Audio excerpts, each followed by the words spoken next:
All right, it's Wednesday, which means it's time for everyone's favorite doubleheader. It is Best Ball Breakfast, first draft as we chase $3 million with the BBM3 champ, Pat Kerrane, and then Rotoviz's Shawn Siegele will swing by, and we will continue to draft teams that boggle the mind, that bring out all of the commenters. That's what we've been doing here on Wednesdays. Let's get it. Oh, another Influencer 101 for the backward hats, bro. Bric! Zach Ertz with no Tyler Algier bringback? Yikes. You reached around for correlation? That's a no-no. You ADP bros disgust me. How about you just live a little? Handcuffing might actually be a way to get unique if the field's avoiding it. The Wi-Fi at this resort is a disaster? These fucking streamers don't have player takes. What if a piss boy draft is the room you need? Oh! All right. Graphic was hypothesizing that well, I guess this would have been about this was about 40 minutes ago, 9:18 a.m. Was your alarm, had it gone off at 9:18? It hadn't. I pushed back the alarm because, all right, here's the thing. So I haven't put the AC in this room yet, which is just, it should have been in 2 weeks ago. It's all hot and sticky. Well, I feel bad having Murphy. He usually sleeps in here. He doesn't sleep in the bedroom with us. And so the last couple nights, because it's so hot, I'm like, we brought him in the bedroom, but he's not a very he doesn't have like good bedroom behavior. He jumps on the bed, he like runs around, he finds his toys, like he doesn't chill, he's not chill. So we still have his pen. We brought his pen in the bedroom, and it's like the same setup that he has out here. He's in a pen, he's got his food, he's got his water, like he's super well behaved out here. I thought the same thing would happen. Instead, what happens is around 6 a.m, he just starts crying, and he wants us to like come hang out with him. I finally just like gave in, let him up, jumps on the bed, jumps like on Brittany, and then like is like all like getting up, running around, jumps back down, is like wandering around. I'm like, dude, this is no. So I took him outside.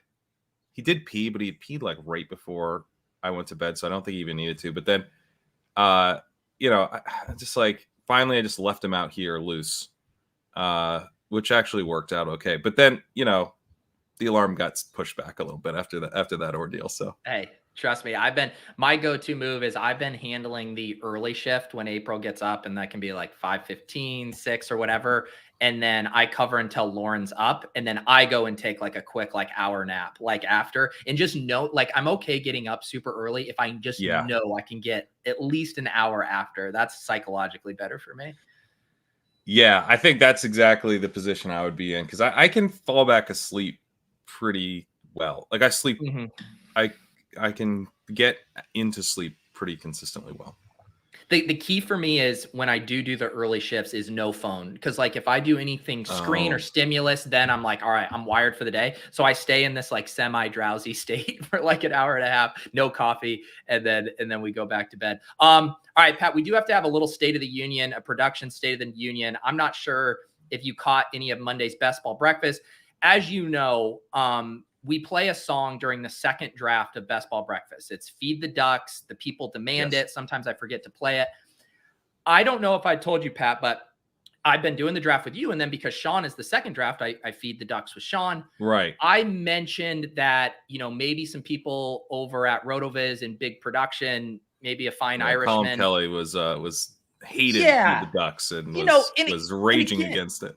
He was, and I don't want, he was very gentle how he put it, so I don't want to throw Colin under the bus, but I basically made the hard decision, all right, no more Ducks during Shawn's draft. That audio is going on the Rotoviz podcast feed, and immediately the chat started brainstorming ideas, and I think I kind of floated this as well. What could they possibly have come up with? They would like to bring Feeding the Ducks from draft number 2 to draft number 1 on Wednesdays only. But because you are my guest, I just need to know if you're okay with this proposal from Best Ball Breakfast Nation. Well, you're catching me at an interesting time, Pete, because on the latest Dynasty Rankings pod that I did with Jacob and Davis Maddock, I did not know what click was. And so I've currently lost my man of the people status because I didn't know about this Canadian meat derivative. I've never heard of it either. Yeah. Well, guess what? You're no longer a man of the people either. Oh, wow. So we as both need to get back our man of the people cards. Let's play Feed the Ducks. All right, you demanded it. Henceforth, the Ducks will be fed during the first draft with Pat Kerrane. I hope you guys are all satisfied. I did like the continuity of like you do the first draft and then the second one is when I generally need to really mellow out because I'm so pissed off. So we are flipping the script a little bit here, but Pat, I think it works. I think it works. Let's see here. We are hopping into a draft. I alerted the people in the correct channel this time. It is now filled. And Pat, we got what has become a very familiar position for me, the 110 today here. People also outing themselves in the chat as not knowing what click is. They are not man of the people. Someone said the clitoris. Oh, please. Too early for this. It's too early for these kind of jokes right now. I can't right now. This is a friends and family draft. We got Trev. I see Connor. Ooh, even our guy Gormanji from the Ship Chasing Streets there at 7. JGFC, who's never not been in a draft with me, and Mr. D's in the house. So we will battle here. What are you at, Pat? As I throw up my banner here for my 70th draft, what are you at in Best Ball Mania? I think I'm at like 45. Let's see. I'm at 45. There you go. Are you happy with that pace? I am, yeah. So I figured, I was kind of just like thinking, if I get 50 done by the end of June, then that leaves me like 50 for July and like 50 for the August and late period. And I don't know, I've been sort of nervous about like when this thing fills. Like, are we going to get September BBMs? I don't know. Yeah, my guess is in their ideal world, they would like to pace it to fill right around Labor Day weekend, would just be my guess. Right, so you have what, like 4 days cushion before the games kick off on Thursday. That's what I think they're going to aim for. And I do think that they can continue to control that based on the other tournaments they release. So that's the assumption I'm working on. If for some reason it gets out of hand and it's like going to be mid-August or something, the early part of August is going to be rough for me as I'm banging out like 6 drafts a stream. Yeah, got it. All right, we're about to pick here at 110. Best available per ADP: Austin Eckler, Bijan Robinson, CeeDee Lamb, Adams, Amon-Ra. What do you want to do in what I assume is going to be a fairly wide receiver heavy room? Let's grab one of these wide receivers. Who do you like? I don't know. I mean, let's see. Do you have any real lean? I mean, I kind of still prefer Adams of this group, but I'd take CD if you want. Let's take CD. I don't think we've taken him. Yeah, let's just do it just in case. Sometimes you'll get a high T turn, maybe someone grabbing 2 running backs, maybe, I don't know. Yeah, JGFC is always willing to do some weird stuff in here, taking Waddle. Speaking of the Waddle, with the Tyreek Hill stuff, which I'm still skeptical anything's going to happen from like an actual punishment or suspension standpoint, are you manually nudging Waddle up a tick? I nudged him up 1 spot. Okay. 1 spot. I put him ahead of Amon-Ra. Gotcha. That was the only thing I did. I think that makes sense. And the thing too with Waddle, I mean, Waddle's a fun pick, right? In that we know he can crush alongside Tyreek Hill. And I mean, what kind of target share upside does he have in games that Tyreek Hill's not playing? I mean, it's Omega. Yeah, it is. I don't know. I mean, the timing of this is so, Davante, baby. Yeah. That was the play there. Cause I don't think Lamb makes it back. Adams does. He definitely doesn't. So that was awesome. Go ahead. If he were to get suspended, the timing of this is so difficult because it's like normally you would say, well, Waddle probably doesn't have that much more upside in terms of like the week 17 stuff. So how much do we want to factor it in? Because it's going to be back to the same situation for the playoffs because the suspensions usually come at the beginning of the season. But because this is happening so late, it could be that there's no suspension this year, but then a suspension next year. But I also wonder if that also maybe increases the chances of a suspension like later in the season, if there's like an ongoing case, or would he be able to just push it to next year? So that's very murky. Based and on we don't know if there's going to be any kind of suspension in the first place. Right. We don't. It is just, and again, do we know, is this thing on film? Do we have it? Because I feel like that's always the impetus to an actual suspension is whether it's captured on film or not. Speaking of which, do you have any, I was doing the, I have bumped Tyreek Hill down though to 5th. He's still, because to me that's a tier. It's like Jefferson's in his own tier, Chase is in his own tier in the sense that like I never do anything else outside of 1 or 2. I take Jefferson if I'm at 1 and I take Chase if I'm at 2. That's easy. But at 3 through 5, I'm always sort of like, what should I do here? And so I've moved Hill to 5th of that group because I figure it's still within the same tier, and you know, what a better tiebreaker within a tier than this guy has you know, an incident that just occurred.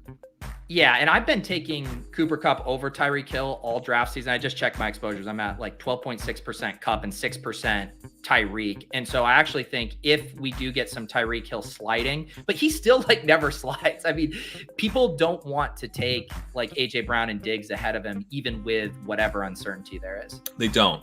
Yeah, it feels like this year we kind of have like so I've been fine with AJ Brown where he's going. Yeah. But I know like Shawn's not that into this price. Ben's not into this price. Like, so you already have that. And then if he were to be like the 5th pick, I'd start to be like, I don't know. This actually feels rich for me. So as someone who doesn't mind that, like that price right now, I'd still say it feels like a little bit of a weak tier behind the top 5. Yeah. Right. Because even Kelsey going in the middle of the first round when you can get Kyle Pitts in the 7th sometimes, or Dallas Goedert in the 7th, or Darren Waller sometimes at the 7-8 turn, which I just did last night in a BBM.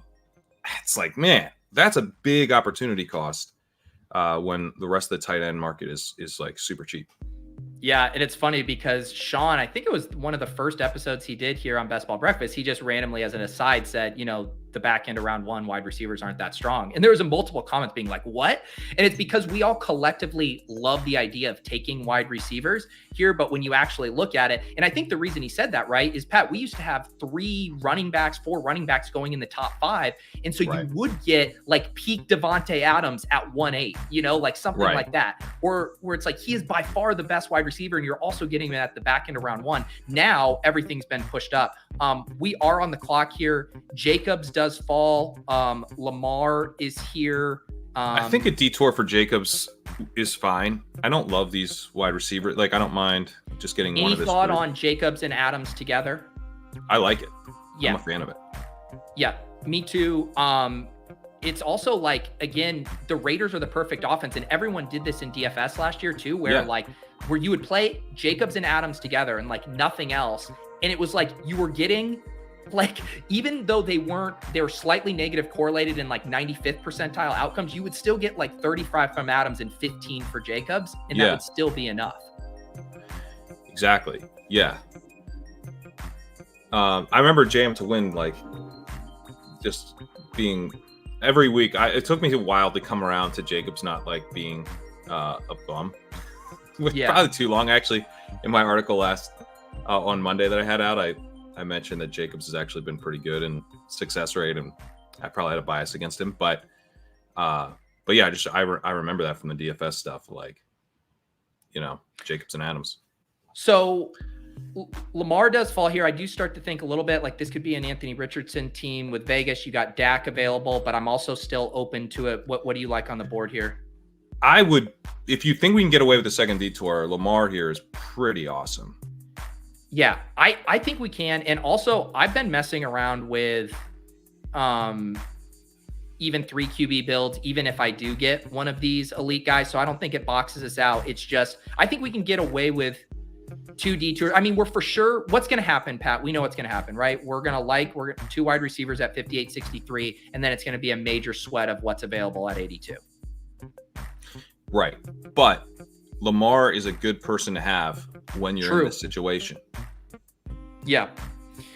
It is. That is a good point, especially now that they've, Bateman has gotten cheaper with the Liz Frank stuff.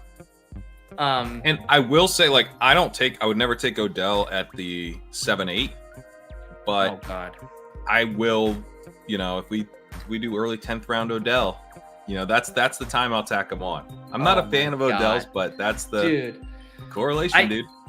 At least like if I'm taking Odell Beckham, I better be getting a goddamn discount. I cannot stomach reaching for Odell Beckham. Please don't wish that. Oh, I'm not suggesting we reach for Odell Beckham, but if we take him in the early 10th, that would be a slight reach, actually.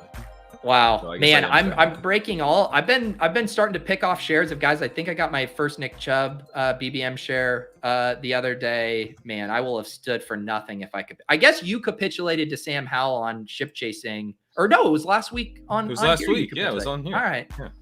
Maybe I have to reach across the. I'm not a Beckham guy, but I mean, that'd be like pick 110. I think his ADP is like pick like 111 or something. It's already big. Let's just hope it doesn't come to that.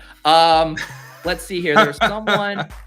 Rob, Pete, are we supposed to leave a comment on all of your videos? So the way this is working here, we're now 70 drafts in. I don't know how many total streams it is. Someone could go count in the playlist I've created. But on any stream where I draft a Best Ball Mania team, that video is eligible for the comment giveaway. So when this show ends, you can leave a comment that will get you one entry into the drawing.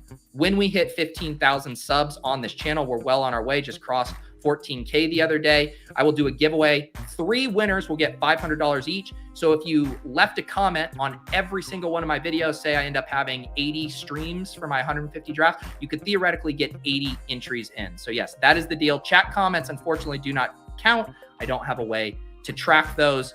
Pat, we are seeing a little bit of a wide receiver avalanche here. JSN, Godwin, Marquise Brown, Pittman, Mike Evans off the board at 53 is how you know things are getting wild in here. This is pretty wild. Yeah. I'm glad we're at this side of the board because go ahead, sir. Oh, no, I just did. Well, I am throwing out, if you do like first or you just write comment or something really dumb or simple, I will throw that out. So you got to leave a legitimate comment. It doesn't have to be, it can just be anything with a modicum of creativity. All right, Pat, we're about to be on the clock here at 58. I do think we can't really mess around with other positions. Yeah. I tell you what, while we're just like fully avalanching, I would take Burks. Mm-hmm. He's been, I mean, if you think the chances that he actually gets back aren't great. So that would be my vote. I've been grabbing Burks. You could see all of these wide receivers in this range. Deontay Johnson, I'm almost double the field. Lockett, double the field. Burks, I had the same there too. So I've been loving these guys here. And then I'm just lighter on like Addison and Tony. It says I think he's going to move up a bit. I think he's going to move up, not to this range, but he's been sometimes at first you could get him in the early 7th. Yeah. Now he's kind of more in that like very end of the 6th. But I could see him moving up to more like the mid 6th, even early 6th, based on the reports coming out of Tennessee that have all been very positive on his conditioning, his connection with Tannehill. I think he's going to kind of it feels like a drumbeat situation to me. Yeah, I agree with that.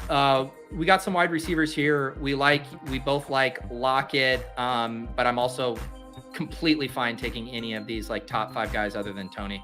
I like Lockett. Yeah, Lockett's good. He's good at football. Yep.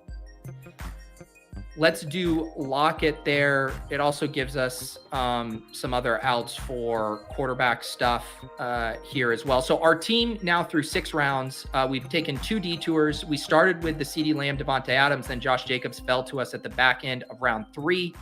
We then grabbed Lamar Jackson in the early 4th, and then just double tap 2 wide receivers, Treylon Burks and Tyler Lockett at the 5-6 turn there. So nice build here, and now we'll wait and see if the room wants to scoop up some running back value. This is the only like where I struggle, Pat, where I think about the detours. Like I like Lamar. I also wouldn't mind the idea of like Joe Mixon in the 6th round, like getting a share in a room like this. Oh yeah. Before news. And again, we don't know that in advance, but that's the only thing of like the 2 detours in a room like this, you do box yourself out of a falling value at another detour position. Yeah, although at least the Lamar one was also a slight falling value. To be able to pair Lamar with Josh Jacobs is not going to be a common thing. Yeah. True. Yeah. And that is the fun thing. You start thinking about some of those early combos. And that is one of the benefits of, I like scooping value at any points of the draft, but the later you get in the draft, even you scooping that value isn't going to result in a super unique combo, where scooping value in the first four rounds is a really good chance you're going to stumble on more unique pairings. Yeah, for sure. And you could say, like, as quarterbacks fall in drafts with casuals coming in, which I think is probably going to continue to happen, then maybe Lamar becomes more of a early fourth, mid fourth guy going forward. But then, perhaps there are then more Jacobs pairings, but Jacobs will move up if the quarterbacks continue to fall, because that's a guy currently going after that, like Mahomes, Hurts, Allen grouping. He'll flip them. So he'll be, I think, an early third or maybe even a late second in August. For sure. Thank you, Tyler, for not only sending in a super chat, but encouraging the men and women of Best Ball Breakfast Nation to hit the like button. I'm good at asking to subscribe. I'm bad at remembering to ask you to hit the like button if you guys are enjoying the stream. Anthony, yes, some of you guys have seen, of course, I always have the Bric draft caddy in here showing my exposures, the week 16, week 17. A new feature that just got rolled out to the new version here is the draft capital bucket. So those of you guys who read Mike Leone's manifesto, you guys saw him writing and kind of developing this concept that almost piggybacked off of what Pat was talking about last year and early this offseason about thinking about your selections as auction dollar values. And this now kind of shows you in real time how much draft capital you have spent at the position. And then we do have the target buckets in here. But the main thing I find this cool, Pat, is just as kind of like a sanity check too, helping break ties positionally, making sure that you're not too far off of the beaten path with the way you're allocating resources. Is there a way to adjust the target buckets in this thing? You could. That's just for, you can put whatever, and we can talk with Brian about it. That was just based on like the most optimal for Brian, but you could even put in 2 there. Like we could fix that as far as having more options. Because I was experimenting with that. It's pretty interesting. I love being able to see that, the draft capital as you go. Yeah. It would be also cool if he could add like how much draft capital this current pick was worth. Mm-hmm. You know what I'm saying? So you knew, like, okay, if I take this, what will happen? That would be cool. That I think would probably be another level of logic there. But I wonder, we'll keep like, messing what's with the 710 worth? Like if we add, what are we going to do? Right. That is another thing you could do. You could probably have it overlaid just based on the pick number, how much that pick is worth, just because each pick has its assigned value. Right. Pat, both of our Ravens wide receivers did go. So, What about Waller? I like the Waller thing. Sanders is at a pretty big value here. I'm good with Waller or Sanders at this price. Do you have a preference? I mean, I like Waller better, but like Sanders, if you want to scoop a value, he is a value. I just think he's a classic dead zone back. I'm with you. I had 1%. I did select Sanders. I did notice JGFC. I didn't know if JGFC would do both Hawk and Waller, so I thought maybe there was a small chance. I tell you what, Waller I like, but if he's going to go anywhere, I would prefer he go to a team with Hawk, who also has a week 13 bye. That feels like an okay place for Waller to land. Exactly. Holy shit. Skyy Moore going at pick 85. I am going to roll a clip after this pick, Pat. I think we got to sit this out. I don't think we can chase this wide receiver. I mean, we could go Thomas if you want, but I'd say you want to do Pacheco's going to fall because he's missing the first half of training camp. People are going to freak out. Yeah. I don't know. Do you want to go Michael Thomas? We don't have to though. We could ride this out and go a running back even if you want. Let's just do Michael Thomas. All right. Let's see here. Yeah. So the whole thing too, we had talked about it with the Zay Flowers. Hang on. Actually, I'm getting ahead of myself. When Skyy Moore goes at 2022 draft prices, I do think it is time.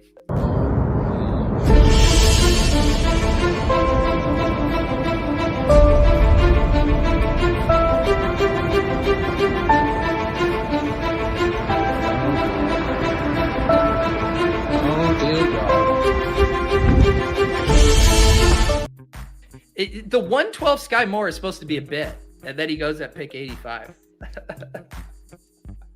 To the 12 hole. Do you, again, wide receiver avalanche drafts aside, could you see Skyy Moore getting back up to this range just as a regular ADP? I picked him on ADP chasing. I picked him 2 weeks ago as my riser.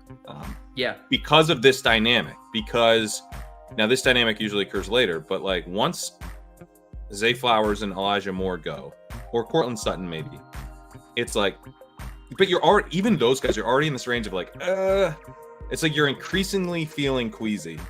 Right? The queasiness starts around Kadarius Toney, and then you get increasingly queasy once you get into the Cooks, Bateman, Elijah Moore, Zay Flowers. You're definitely already queasy. Then Cortland Sutton and Michael Thomas, you're like fully queasy, and after that, you're just vomiting.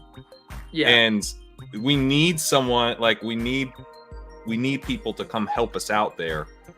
Skyy Moore is like one of the easiest candidates that you could see actually coming up and help fill out that like Sutton range. So I could see him landing there.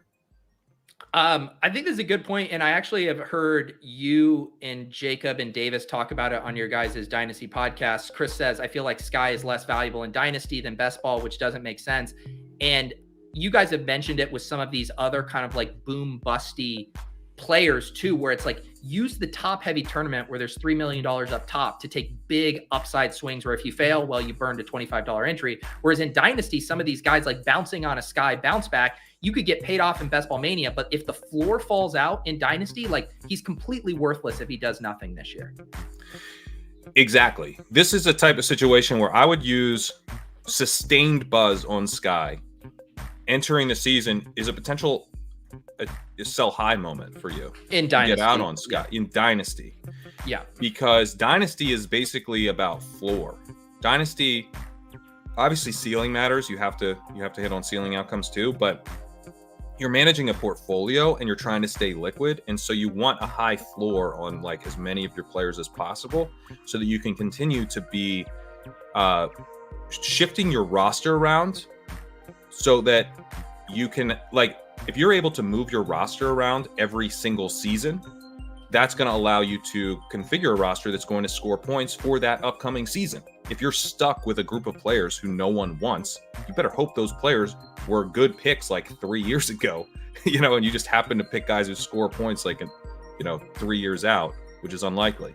So you want to be able to turn over your roster very easily. You want people sending you trade offers in Dynasty. So that's why it's, I think, so important to think about floor. We were talking about it in the context of DeAndre Swift and Rashaad Penny, where Dynasty value is still very high on Swift. Dynasty value very low on Penny. I think Prescott makes sense here. JGFC is a wild man these days, so who knows if either of these guys would take. We don't need to go him though. We could. Who do you like? The thing is, I don't know if there's really a screamer that we have to get here. There really isn't. I think it's a good time to just get Dak. Yeah, he's correlated. Oh no. So looking, well, is this? Do we? I mean, we pretty much have to, right? Yeah, we're gonna do it. You took your Miles Sanders. This is what you took your Miles Sanders value, and this is what happens now. I hate it. JGFC, take it, buddy. Take him. Don't do it. I mean, for pure. Do you know what just kills me? I just wish Odell Beckham's ADP was 112. We're reaching for him by 0.6, and it really is offending my sensibility. All right, pull the trigger. I need to pour coffee for this. I need to take a bath. I need to take a shower. The chat is begging us not to do it. We're doing it. My hands are tied. This team is old. This one side of the chat. I hate this so much. Oh, and I talked over the coffee pour too. We're out of sorts. I'm letting it auto draft, so I didn't actually click Odell Beckham getting on this team. It was, I timed out accidentally. Holy cow. Michael Thomas and Odell Beckham. God, this would be a fun team in 2016. I wish we didn't take Thomas and took like The thing was, there was no even fun running back guys there. I guess that was all like the normal running back. There wasn't any values. There was all just That's the next evolution of these. It's like, it's all fun and games when the wide receiver avalanche drafts like lead to extreme running back values and extreme values at other positions. It starts to be truly miserable when like all the values also get scooped up and you're just truly left with an ADP dead zone. Yeah, that's the thing. I do not like this iteration of the wide receiver, the pissing yellow rooms, where everyone is also trying to get that cheap running back. Yeah. Sanders and Jacobs. I mean, this team is like really kind of identity shattering. Yes. This team feels like it's destined even for an 18th round Nelson Aguilar. I mean, like, I think that's where we're at on this team. I think let's go likely before we go Aguilar. Yeah. There's well, let me just the dynasty point. I'll just finish real quick. The Swift Penny thing is like one way to think through dynasty versus best ball, because Penny is way cheaper in dynasty than he is in best ball. And Swift is much more expensive in dynasty than it is in best ball. So that's, to me, if you're in dynasty, you can use that to say Penny seems like a really nice buy, because they basically are 1 year flyers. Yeah. And you know, the best ball market is sort of telling you that with Swift. So you should play it like that. I was also laughing, Pat, because I felt so gross about Odell that I was gonna toss out Michael Gallup just to get a second stack with Dak there. And I checked his ADP real quick and it was at 130. And I was like, you know what? Maybe everyone's finally getting back around to running backs. Chance Gallup comes back to us. Sure, let's do it. Of course, he goes 4 picks later. I mean, just completely off the rocker here. The chat wants Thielen now. The bid is done. No. They just want Thielen because he's old. Like that's it. There's no correlation here. Yeah, we don't have any. Well, we have Sanders. No. No. Look at this. We did this to ourselves. I knew it. I knew the Lamar pick was going to be our death knell. I don't even think about that. Like we are at 6 wide receivers, I will say. But it feels like in my heart, I was like, I really want Nico to fall. I want Mingo to fall. Because in my mind, we do only have 4 wide receivers. That's how I'm playing it. Oh God. All right. We are positionally here. We're at a 2-2-6 build. No tight ends yet. So we got Lamar and Dak at quarterback, Josh Jacobs, Miles Sanders at running back, wide receiver Lamb, Adams, Treylon Burks, Lockett, Michael Thomas. And I can barely bring my lips and vocal cords to pronounce the words Odell Beckham. All right. We are about to be on the clock here. Feels like a running back pick at this range. I was going to float Khalil Herbert is the only guy I like there at running back. Is there a tight end? You're in Kincaid, Chig. We could go Chig as a Titans continuation bet. Yeah, I would do that. I don't like Jamal Williams or McKinnon, really. We don't need McKinnon. We have the early season stuff with Sanders. I feel like you don't take McKinnon and Sanders together necessarily. I've done the Chig and Treylon pairing a little bit, which I really like. It's almost kind of like, you know, if you think the Bucs wide receivers are undervalued and you take Godwin and Evans without the quarterback, because you're like, I'm not going to try to guess the quarterback situation, but if this offense is surprisingly good, I can benefit. I feel that way with the Titans too, where you take Chig and Burks and you don't have to worry about the quarterback. And if the offense is surprisingly good, you're going to capture all of the passing game through those two guys. Yeah, it's kind of cool, right? Because it's like they could almost be like a Seahawks from last year, where it's like, or a Dolphins, where it's like flowing through 2 guys. Obviously, you're not going to get like the same level of passing volume, but one has tight end eligibility, so it's pretty right. Nice. I was just going to say, it is rich, but I don't mind Jaylen Warren. Is that Warren? Yeah. Okay, yeah. And the chat was screaming for Warren. I was like, shut up, chat. we're seeing if he comes back around. We did get Jaylen Warren at ADP, which feels like some sort of miracle. I do like the Warren stuff, specifically with Tyler Lockett here. The chat is roasting us. Bullock says you should definitely request $12.50 from me for this. Slant Boy and OBJ. This is Didn't we save it with Warren? Come on. And we got Chig, second-year player. Who are the other fan favorites you have to select? You know, we're like the band that goes out and we don't play any of the hits. We're playing like these songs we just wrote on the tour bus that we want to workshop. And now we need to win them over with some classics late. I don't even know who the fan favorites are anymore. I don't know what's it's like, you know what it really is? It's like it's like everyone loves our new album, but instead we're playing like our like experimental old album that everyone's sick of, you know, because we're taking these like, you know, it's like, please give us something fresh.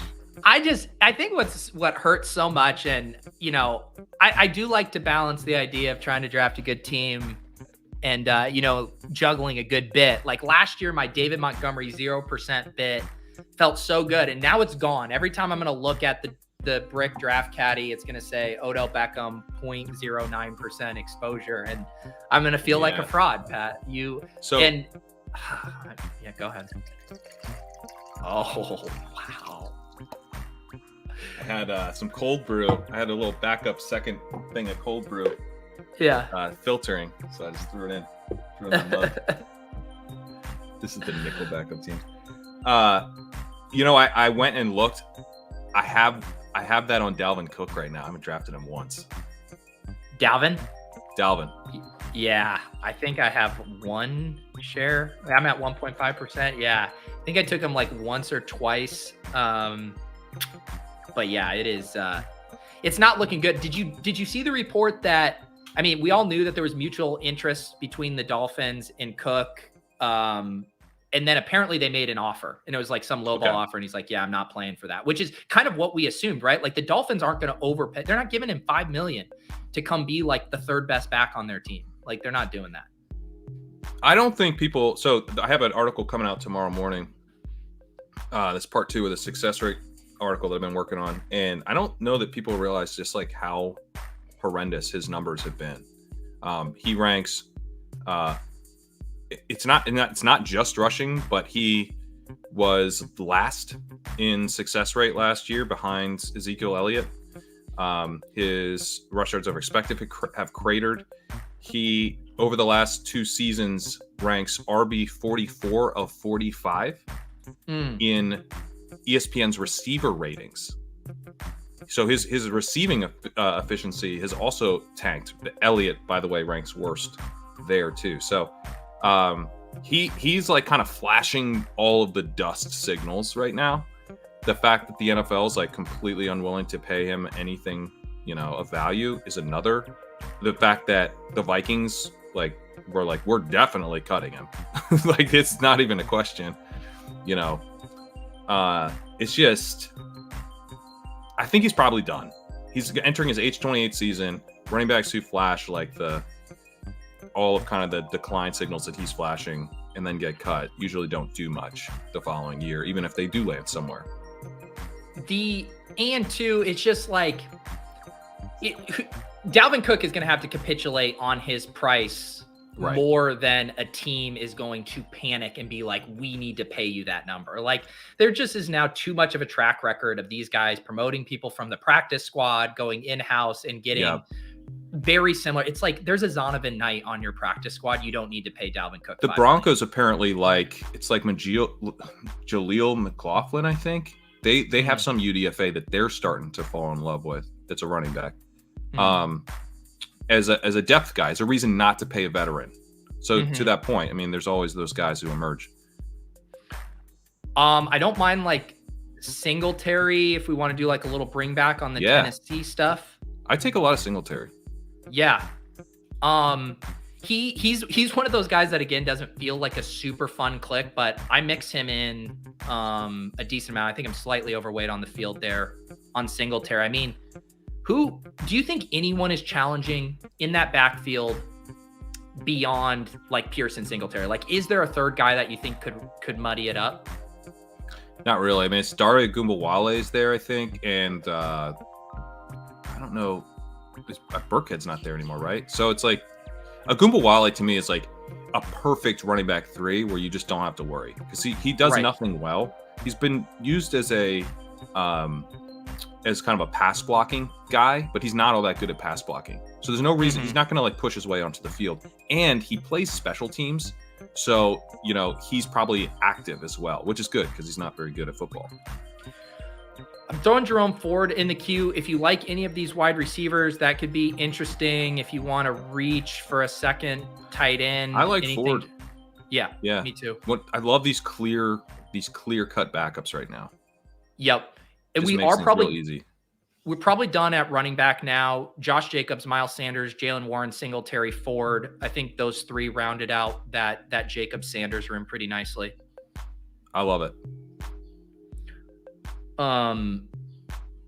And yeah, so Lamar and Dak, we have a skinny stack with Lamar and Dak and no bringbacks. The correlation is just getting beaten out of us in this room. Well, it depends how weird you want to get at tight end, but we could do some bringbacks. Yeah, I'm down to get weird. At this point, I think it's, what's the expression? You just got to lean into the skid, turn into the skid here at this point. Yeah. Brock Purdy going at pick 163. Where do you think his ADP settles? Because I think everyone agrees it's going up. I picked him as my ADP riser this week on ADP Chasing. I think we've done him before, but Sam hadn't written it down, so I got a free I was going to Brock say, Purdy. I remembered him being floated real early on. I think Sam only writes down like 80% of them. So there's probably some amazing ones that like if you want it, you're gonna have to go like find yourself saying it. Yeah. But yeah, I said, you know, when I'm at the 13-14 turn, I'll sometimes just take Purdy. Because like in you know, the 1401, 1402 type of range, because he did have like a 180 ADP and you could bank on him to come all the way back around, but that's now becoming much more dicey. And I get to a point where I'm like, Purdy or Kenny Pickett or Jordan Love, like if Purdy's the starter all season, I want him over those guys anyway. It doesn't really feel like a true reach. He's gonna settle there. Like I'm just ahead of the current market, but his closing, in terms of closing line value, like if it's Purdy or Derek Carr, who do you want? Right. You want Purdy probably, right? Yeah, and the reason Brock is also going to continue to move up, or to your point of like you feeling like the need to take him at the 13-14 turn, knowing he might not come back, is it's kind of similar to maybe like Geno stacks where you have 4 drafters theoretically who are interested in Brock Purdy, CMC, Debo, Ayuk, and Kittle. So even sometimes if I have like I'll get like the Debo Kittle, and you'll be like, all right, Brock Purdy, I should have the market corner. It's like, no, the CMC drafter will draft him. The Ayuk drafter will draft him. Someone who has Terry McLaurin or Jahan Dotson will draft him. Like, you're never safe with Brock Purdy. People like him. If you have Dotson and McLaurin and Elijah Mitchell, I'm willing to take Purdy there. Yeah. And I'm like, I just feel better about him holding the job than I do about Howell. You know, but you know, we don't have to get in Howell, but there's lots of ways that you can get Mitchell sniped from, or Purdy sniped from you. So yeah. And the other thing is that Samuel and Kittle often are on the back half of the board and you can get them together. So yeah, I just think he's going to end up being like a late 13th rounder in the end of it. All right, we're about to pick here at pick 178 in the back end of the 15th round here. Depending on what Mario does, I certainly do not hate adding Taysom Hill here as our tight end too. That feels pretty awesome. At 177. I've turned into a Taysom guy. He's falling here. I feel like this is for sure a 3 tight end build, and I love Taysom in those 3 tight end builds. Yeah. So what are we looking at buckets wise right now? Yeah, so we are in bucket 1 for quarterback, which makes sense with the Lamar and Dak picks. Running back, we are in bucket 5, which is good. Wide receiver, we are currently in bucket 1, which is good. In tight end right now, we're in the lowest bucket and we'll be tacking on 1. So I feel like bucket wise, we're good. It's just, you can't look at the names. You just have to look at the numerical value of their ADP slot. Yeah. Structurally, we're good. Structurally, these streamers don't have player takes. Yeah. I don't want player takes for this team. So we're going to go 2, 5, 8, 3 here. So we should take a wide receiver unless it's a tight end. Yeah, or I mean, if we want to do something with Renfrow, I also don't mind like Mecole Hardman coming back on Jerome Ford, or if you want to lock up a tight end that you like here. I have been drafting Renfrow because if he gets traded, yeah, you could have that out. I like getting him a little later than this, but he feels fine. It's like we probably need to like, since our wide receivers kind of suck, they sneaky suck. They sure do. I like taking another guy who's like if Renfrow were to get traded somewhere good, he's like a 12th round value or something. Yeah. Right. Yeah, I don't mind it here, and I do think we do kind of have like a luxury pick structurally, where if we did have like a really clean third quarterback that we thought was like a really nice stack or something, but on this team, it just so clearly feels like we just got to spray and pray at another wide receiver slot, maybe get funky. Yeah. I'm trying to see if so we do have some like good other just team level correlations in here. So we have the big bet on Las Vegas with Adams, Jacobs, and Renfrow. We got the bet on the Titans with Chig and Treylon Burks. We have the bet on the Saints with Taysom Hill and Michael Thomas. We got Lockett correlated with Jalen Warren. So we've done a decent job here. Houston, Singletary, bring back there. We've done a decent job getting correlations in. It's just not the super clean ones. Yeah, it hasn't been an easy draft as far as the correlations go. That tends to happen when Rashaad Bateman and Zay Flowers go in the early 7th round. That makes it a little tougher. Yes. I think, the moral of this story is we probably just reach for a wide receiver instead of Lamar, and then I like having Lamar, man. I like having Lamar when he's with one of his good players, and we got his 6th best player. Yeah, that's a good the nice thing is about Lamar is, the way we need this to work, Pat, is we get 1 week from Odell Beckham in the fantasy playoffs, and we get 1 week where Lamar Jackson rushes for 100 yards and 2 TDs. That's the story we need. Yeah. Also, if he throws some touchdowns to Bateman or whatever, we're good. We just need the Titans to be fucking awesome and throwing a lot. Awesome for fantasy, not awesome for real life. Because if they're awesome for real life, they won't be throwing. But yeah, we just need the Titans because no one's drafting Tannehill anyway. So we have that free, the Titans are kind of the guys you need thing. And then we have Lamar. Lamar's going to cover the, 20% of teams that Tannehill's drafted on. That's right. Maybe the answer to the Ravens wide receiver room was none of them except Odell Beckham. What do you think about likely here, though, to get that second stack? I'd rather go Ferguson or grab a wide receiver and then bring it back with Durham Smythe. Well, let's go. What if we went 4 tight ends in this build? All right. Which one do you want first? Ferguson, likely, Smythe? Let's go Ferguson. Okay. I'm surprised you like Ferguson over likely for this build. Well, I just figure we only have Dak singled and he runs less. Yeah. Right? So it's like, yeah, but we also only have Lamar singled. I think I would prefer likely to Smythe as the bring back, though, if we go for 4 tight ends. Okay. But let's just check the wide receiver. I do think I prefer likely over these wide receiver options. I like Woods generally, but this team doesn't need Woods. We've drafted Woods like 8 times already.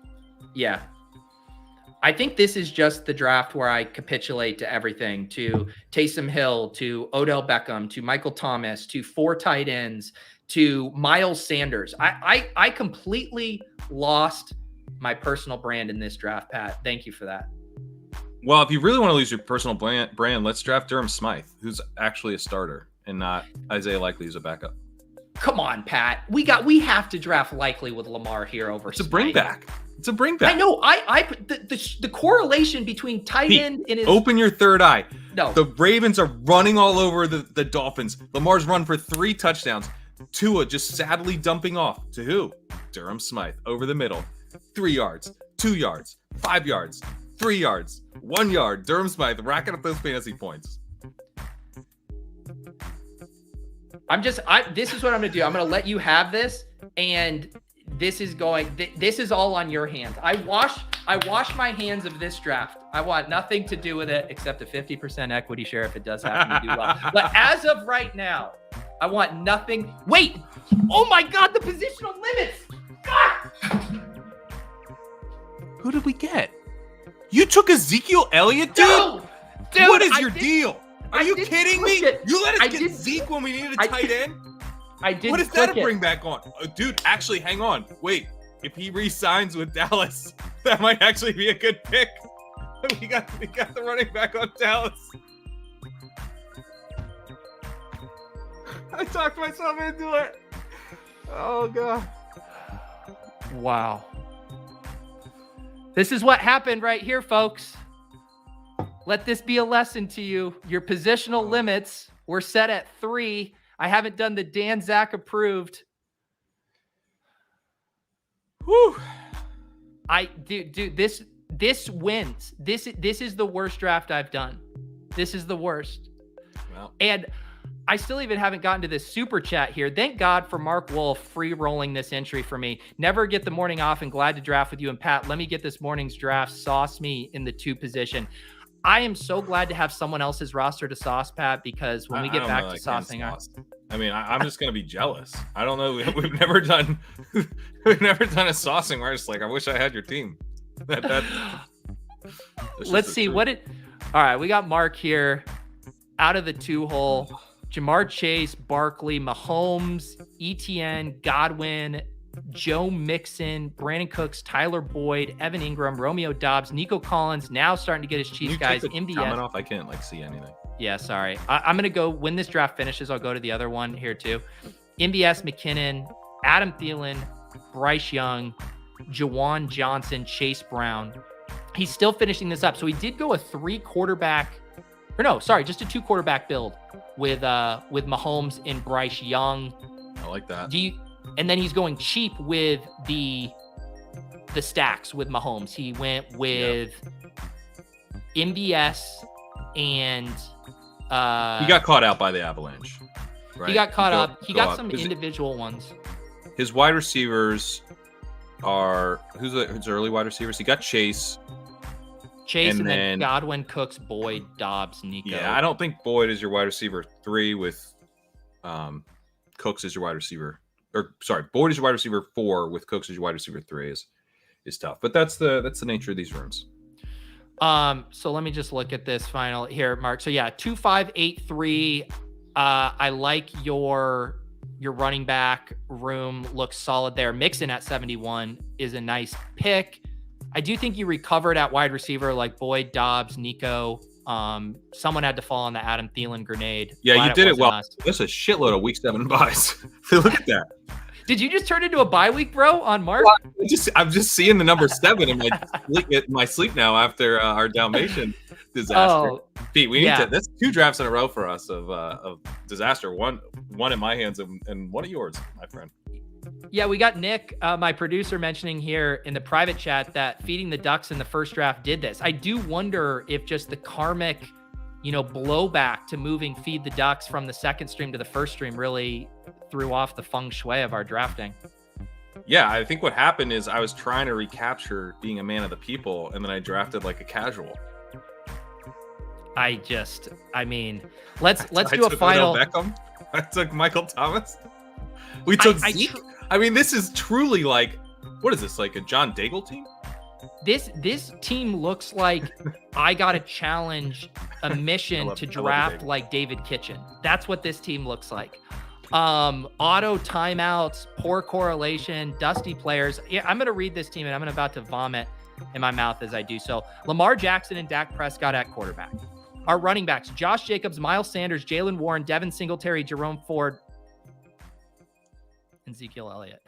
Wide receivers, CeeDee Lamb, Davante Adams, Treylon Burks, Tyler Lockett, Michael Thomas, Odell Beckham, Hunter Renfrow, And our tight ends, Chig, Okonkwo, Taysom Hill, Jake Ferguson. I mean, if you want to know about the state of the draft rooms on underdogfantasy.com, let you know that I am upset that I didn't get Durham Smythe as a 4th tight end because I accidentally selected Ezekiel Elliott instead. That's what this has come to, Pat. What has happened to us? I kind of don't mind the Zeke pick. I know you don't. You and your little closing line value. I don't mind it. We get the ADP value. Okay. We got the Jake Ferguson. If you're gonna go 3 tight end with this room, I actually think he's kind of an ideal pick because like he could like have a legit ceiling as the ceiling for the Cowboys. He's either a wasted pick or like boom. So I don't hate it. I don't hate getting Zeke with the 18th round pick. Yeah, it'd be nice to, get players on your team that you tried to select, It's just, that was such a punch in the face because I had just capitulated on, sorry, I'm trying to get the wastebasket emoji to populate on my underdog naming. I had just came on board. There we go. Don't let Shawn see this team. Take this away. I know. Backstage. I am too embarrassed for Shawn to see that. Shawn can't see this. Just say we didn't draft today. We just hung out, listened to some tunes. Shawn will not see that. All right, Pat. I got a few more super chats coming in here. The gang drafts the worst team and it breaks Pete. That does feel like an appropriate name. The best people draft the worst team ever. Thank you for that, Kevin. And this deserves playing the Zeke clip. The Zeke clip is luckily only in the ship chasing hopper. I can't bring myself to play that. You actually Pat, you kind of have to, I think. I hope you plan to go take another shower because after the draft was shot, I'm going to take a long shower to rinse myself off of what we just did here. I think I might take Cody's advice and go back to bed. Yeah, exactly. You do have over on Legendary Upside, though, a new post this week about running back success stars. Anything else that people should be checking out over at Legendary Upside? Yeah, so I wrote an article about NFL Next Gen success rate and looking at that in terms of sort of saying these guys are really consistent. Is there any correlation between that consistency and they're following your goal line workloads? And there is, not like huge, but there is a little bit. And so kind of use that as a jumping off point to talk about some of the guys who crushed in that metric and their potential outlooks for the season, using some other metrics as well, like the receiving ability, just kind of talking through the running backs briefly. So I did that. That came out Monday. A big portion of that article is free if you want to go read that. And then tomorrow morning, I have the second part of that coming out where I look at the guys who were quite poor in that metric. There's some interesting names in there, guys that we are excited about, young guys, a couple second-year backs, also some dusty-ass vets, one of which is on our team, Ezekiel Elliott. But, yeah, so I went through that, and then I'm going to be working on a part 3 for next week, looking at some of the guys who were either good or bad, but with very small samples. And so you gotta tease it out a little bit more, decide how much we want to care about, rushing metrics on small samples. Awesome. Check it out. Get your email submitted over at Legendary Upside so you get those free posts, poke around, and then get subbed up. You can get Pat's rankings as well that upload to either Underdog and DraftKings. And then be sure to check us out tonight on Ship Chasing. We're going to have our friend over at NBC Sports Edge, Pat Doherty, joining us. We're going to do a Best Ball Mania draft with him tonight. And I have a feeling he is not ready for the wide receiver avalanche. Pat's a guy who doesn't mind taking Najee Harris in like the middle of the third. Is that correct? Yeah, Pat was pounding the table for like Cam Akers in the 4th round last year, I believe. So okay. He's going to be, and they've done a couple drafts. Pat was on the sticks for the first one of those, and I think Denny was on for the second. But he's already kind of like, what's up with these rooms? And when he gets in a piss boy room, I truly think it's going to blow his mind. It's going to be very fun. There you go, guys. It's fun too because I don't think he knows what he's walking into. So come hop in our draft tonight, 9:15 p.m. over on the Ship Chasing channel. Pat, myself, maybe Gretch. I think Gretch might have plans tonight, but Pat Doherty from NBC Sports Edge will be joining us. Pat, appreciate you as always joining me. I don't appreciate it when you make me draft Odell Beckham and everyone else. Sorry, dude. I didn't want to either. It's just they sniped this on everyone else. It happens. All right. Up next, another Best Ball Mania draft, a palate cleanser with Rotoviz's Shawn Siegele. Pat, we'll catch you next time. Later.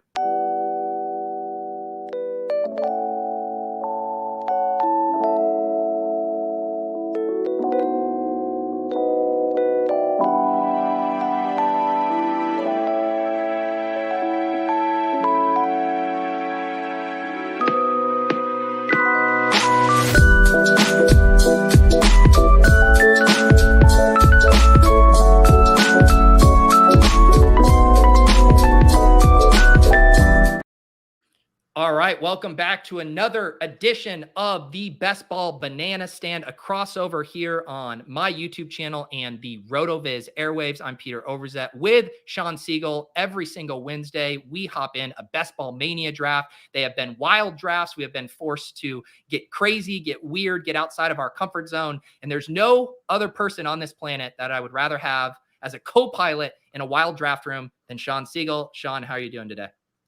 Good. I woke up this morning and I just felt like we were going to have the 101. So we'll see if that turns out to be prophetic. I've got a 1 in 12 chance in predicting that. And also, Pete, I'm pretty fired up to draft after seeing all those bananas. That intro really gets me ready.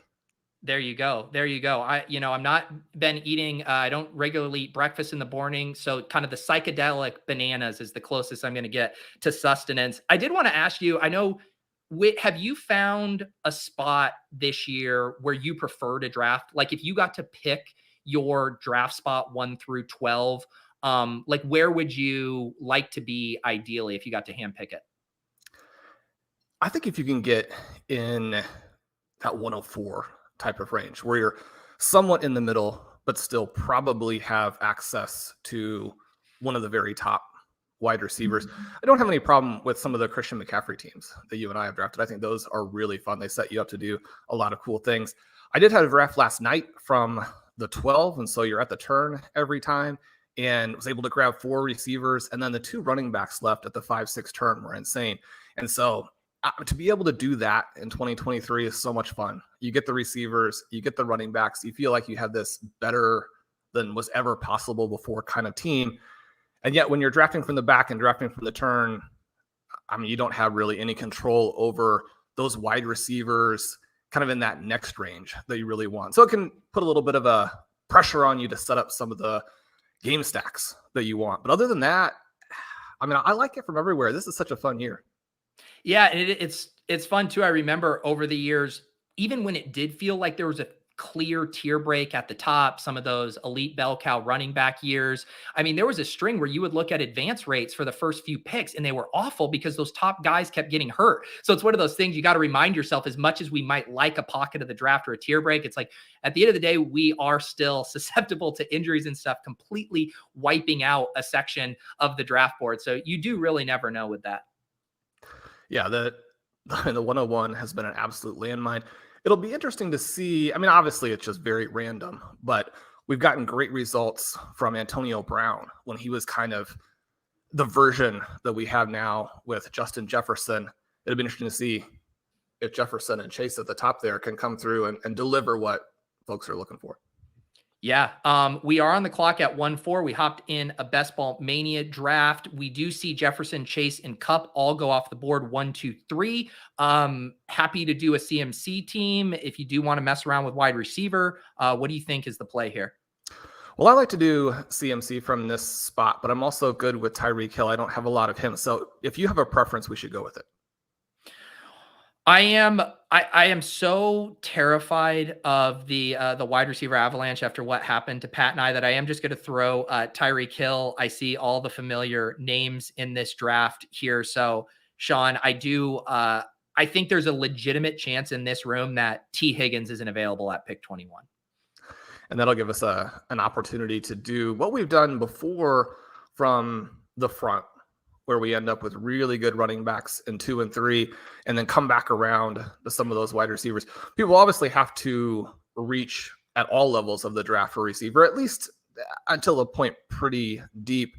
But one of the things I focused on in the research, in part spurred a little bit by these drafts, are those receivers kind of in the dead zone, maybe the 1 or 2 guys who might work out, and then especially some guys late. So yeah, listening to the end of the show and hearing you guys discuss it, it did make me feel like there's even more excitement / pressure / I'm fired up for all of these, but to put together a good team after what evidently happened. So Ezekiel Elliott's on the squad. Is that the case?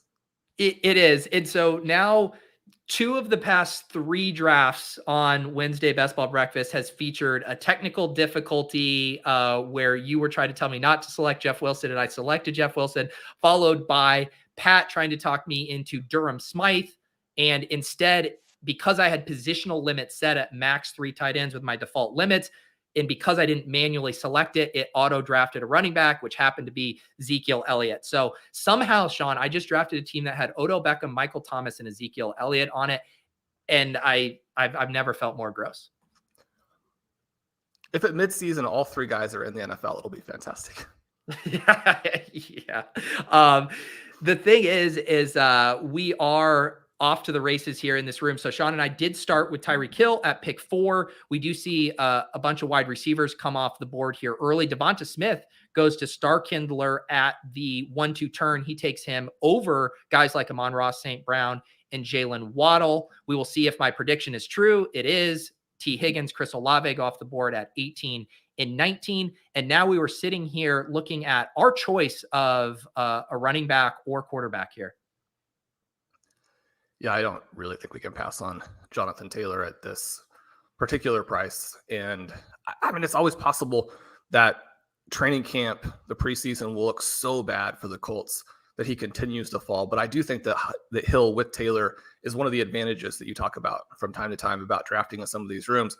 There are some disadvantages, but I mean, a Hill-Taylor start is a lot of fun. It really is.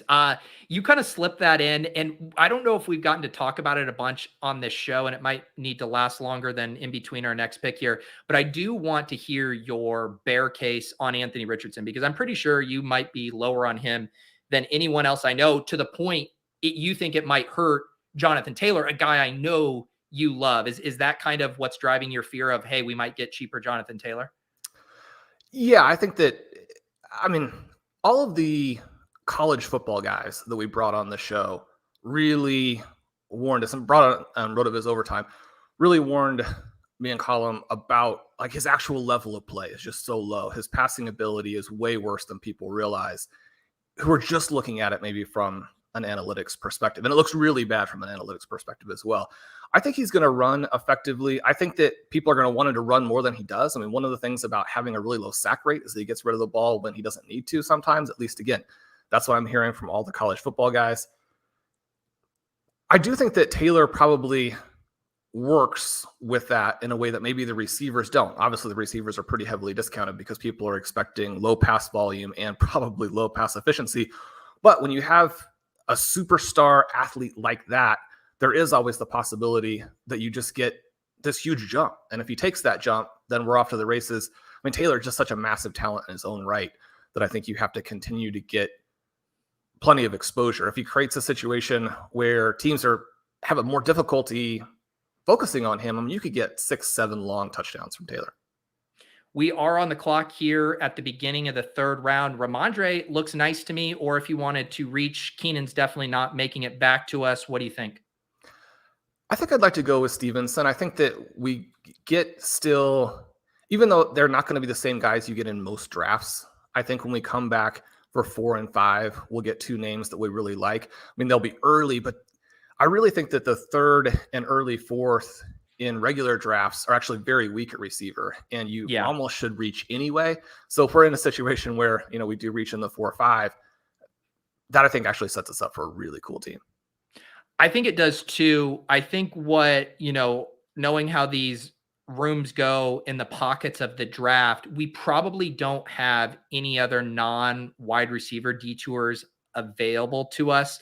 Just looking like, I think we might be able to capture the end of, you know, the good wide receivers at pick 69, 76. Pat and I were picking, you know, from the 10 slot, pick 82, and everything was wiped out. So that is kind of a nice thing. I think we will like the 4 wide receivers here. I never want to say never, if there is some insane faller that we like, but I think when we take the JT Ramondre, we're going to probably want to prioritize wide receiver over the next 4 rounds.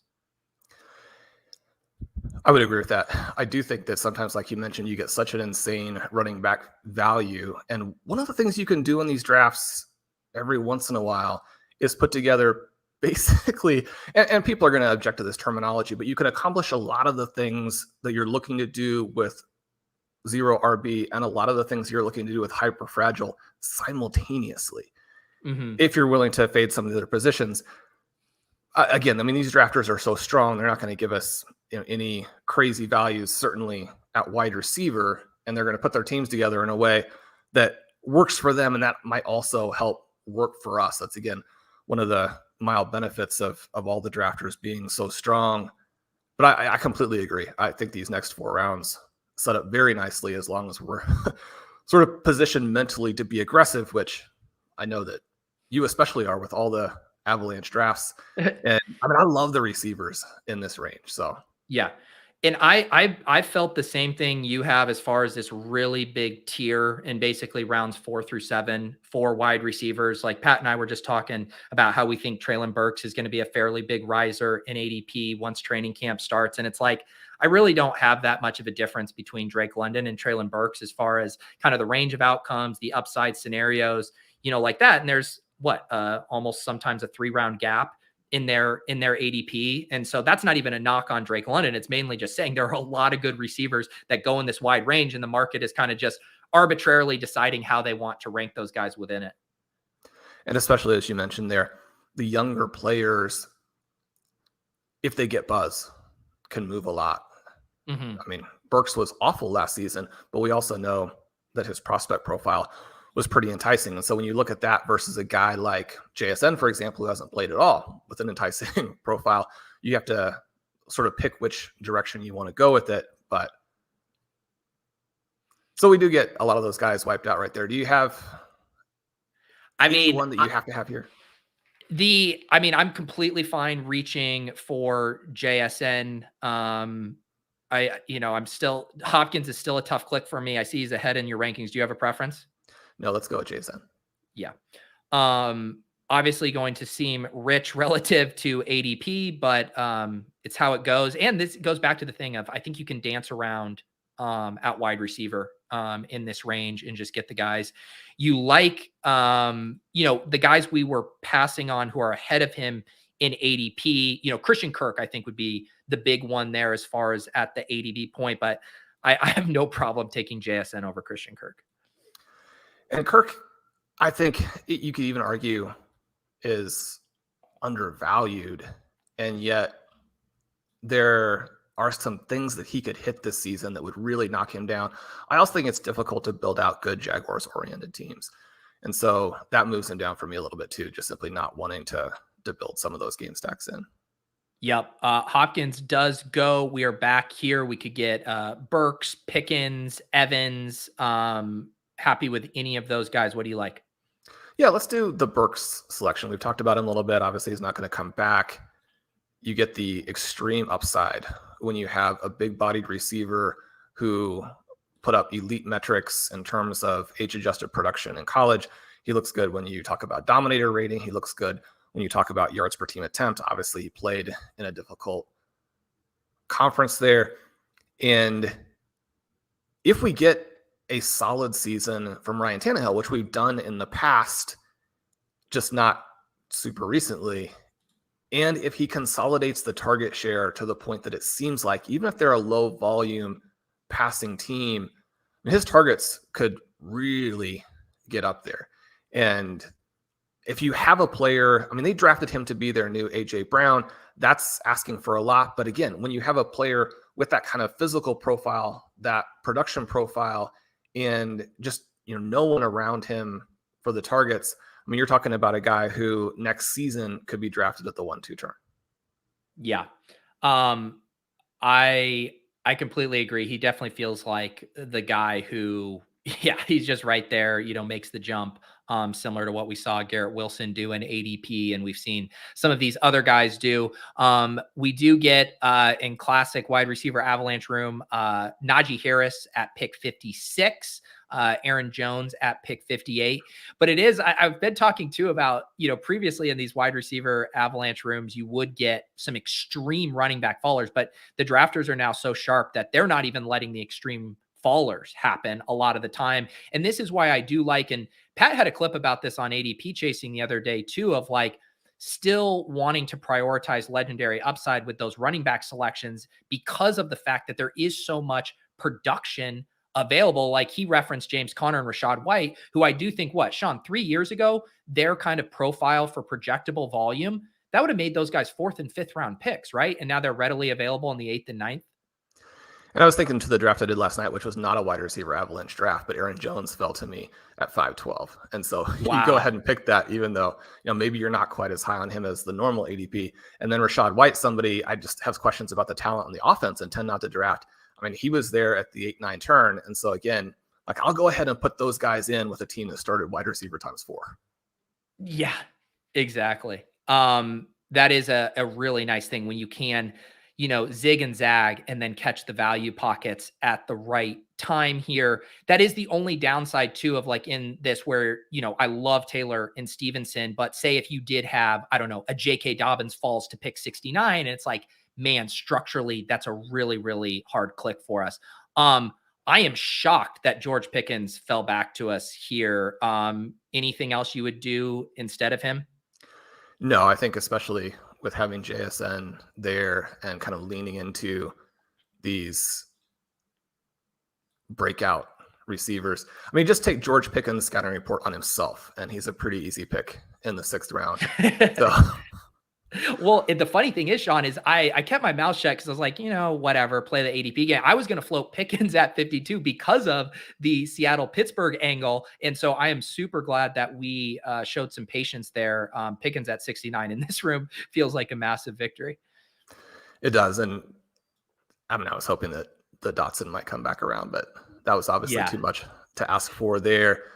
The picks have gone very nicely for us. And if we're betting on JSN to I mean, if you're going to draft him there and you're having fun with the draft, you might as well just bet on him to be the next Justin Jefferson, Jamar Chase, in which case we also then have a week 16 and a week 17 wide receiver off of that, I do believe. And so that part is fun as well. Yeah. You're referencing Seattle playing Tennessee in week 16. I like it. You're even more up to date on the week 16 matchups than I am. I'm slacking here. So our team here through 6 rounds, we got 2 running backs, 4 wide receivers, Jonathan Taylor, Ramondre Stevenson. Our wide receivers, Tyreek Hill, JSN, Treylon Burks, and George Pickens. And we are about to pick here at 7-4, by ADP. You got Alexander Madison, Damian Pierce, Miles Sanders on the board. If we do look at wide receivers, 2 guys that I like, Zay Flowers and Elijah Moore. Zay Flowers, the bring back on the Tyreek Hill. Elijah Moore, a guy I think we both like. Who do you want to go with here? Yeah, let's go with Flowers there and sort of continue to build out our extremely young wide receiver room. But as you mentioned, that fit there with Tyreek Hill. I think if we take Tyreek Hill at the 4th pick, we've got to be somewhat committed to giving Flowers a little bit of a try. You have all of the rhetoric coming out of Baltimore that they're going to be much more pass heavy. And I mean, Flowers is an all around type of receiver. And so if he can break some of the plays deep on top of everything else, I mean, he's a guy where, especially if Bateman is limited, I think even with the other things and, some of their under the radar wide receiver additions are even generating some buzz from minicamp. But I mean, Flowers has to be the guy. The question that listeners have had for us in some other drafts like this is, are we going to get enough early season production? I mean, Flowers might be one of these guys who, especially in an offense that still has plenty of questions and has a quarterback who can go on these stretches where he, throws the ball in the ground in front of his receivers, 6-7 times in a game, and you get a really bad game in there. Do we have enough early season production? But I think that number one, you've got Hill, but then Burks and Pickens, if they do what we're looking for them to do, I think they're going to come out firing right from week one. Yeah, for sure.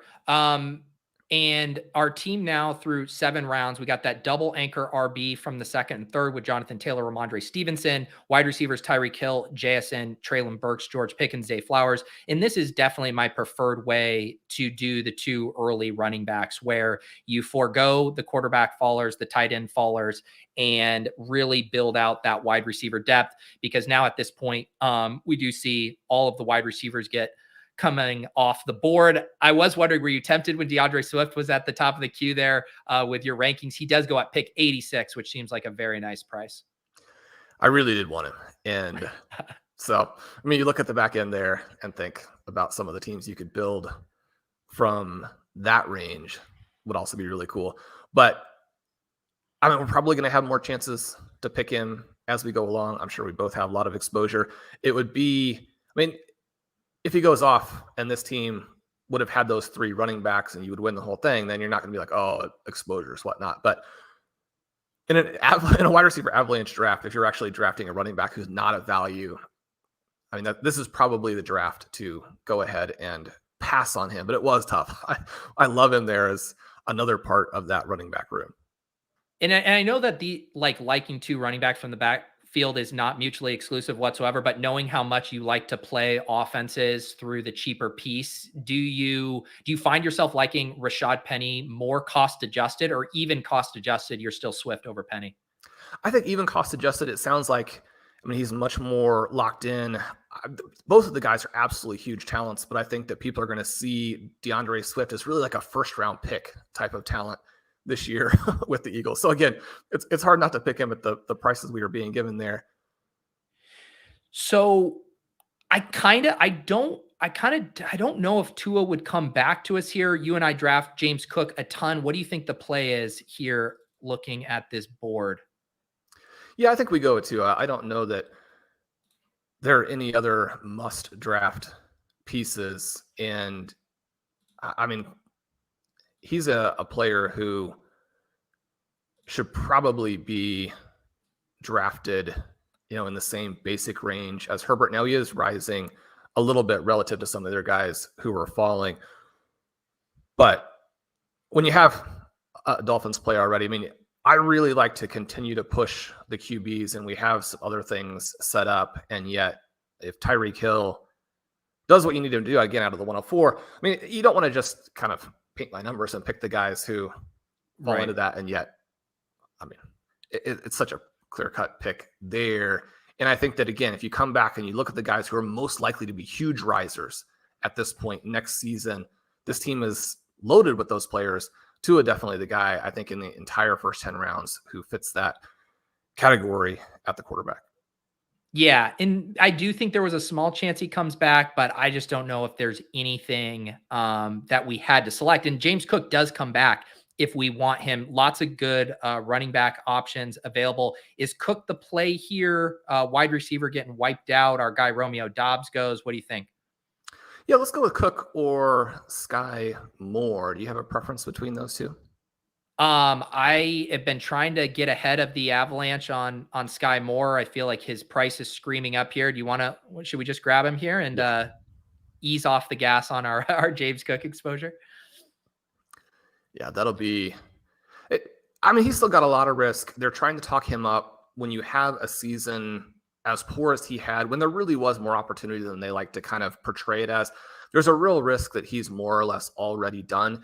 And yet, he is one of those guys who's going to be very puff piecey. Any time that you have a player who, as the wide receiver 1 in Kadarius Toney, is probably more limited again than they want to portray, and just as a walking injury. You're looking at Skyy Moore in year 2 as he emerges as someone who did have a good prospect profile and is more athletic, I think, than people realize. Somebody who could do a lot after the catch is going to be kind of that intermediate target. They talk about him taking over for Juju Smith-Schuster in some of that role. And Juju was awful last season and still put up good enough numbers that the Patriots were interested in him, that he gets drafted at a reasonable place in all of these best ball drafts. If he could do something even in that vicinity, then you're getting what you're paying for here. You're rounding out your receivers. He also has the opportunity in that offense to have spike weeks doing things around the goal line. But in a true breakout scenario, he would be a guy who pulls just a huge chunk of your teams into the tournament itself, which obviously when you're talking about round 9 and a wide receiver heavy draft, there aren't going to be too many guys who single-handedly pull your team through or have that in their range of outcomes. Yeah, and we do see Romeo Doubs go at pick 98. Starting to see the drumbeat on Romeo Doubs. Adam Levitan was sharing a clip on Twitter about him dominating these early practices, being Jordan Love's favorite character. And someone on this show right now might have wrote, I believe, maybe 5,000 words, a 5,000 word love letter to Romeo Doubs, which might explain him going at pick 98 here. Yeah, Romeo he's a really interesting prospect. He had a really interesting profile last year because there are some huge red flags and then some very positive elements. As I went and researched a guy who I was already really high on, which, can be a trap, right? You want to be careful too. And you always are trying to make as much of the counter argument as you can so that you understand it and you have some of your own reluctance or resistance to continue to chase him up and to end up with exposure prices that don't make sense. But the more that you dive into Doubs, the more exciting his profile becomes.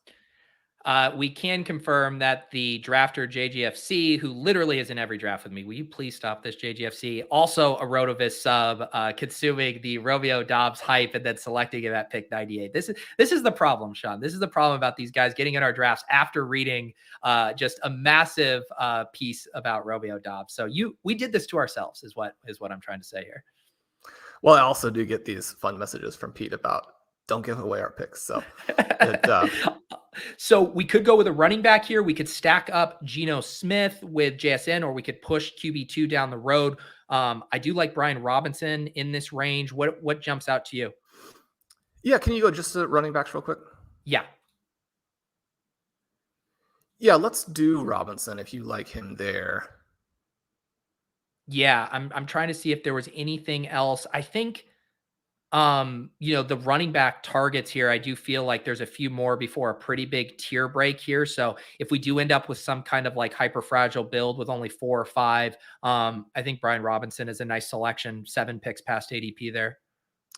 Yeah, you start to get into this range where all of the best picks are Bears, Saints, and Dolphins. Yeah. And especially if Dalvin Cook ends up with the Dolphins, then you have a lot of issues adding those guys onto the roster. And yet individually, those players, not only is there an opportunity if they should win out, but individually, I think those guys are all pretty exciting. And so you do have a mix of incentives and then trade-offs that you're working with on those running backs. Geno does go 1 pick after us. I would have loved to have him with this team because we are, again, kind of set up for some elements of that. And yet trying to build in more at receiver and running back, knowing some of the options we get late, it's just always so hard for me to click on Geno, even when it does make sense. Yeah, that's fair. I think if we didn't, if we had gone a different direction and didn't have Tua, I think Geno making sure we get a quarterback in the window there made sense. This still feels like a running back pick to me. Herbert, Eli Mitchell, Kendre Miller jump out unless you're seeing something with Dalton Schultz as a bring back to Burks. What jumps out to you? Can you go directly to the tight ends? Yeah.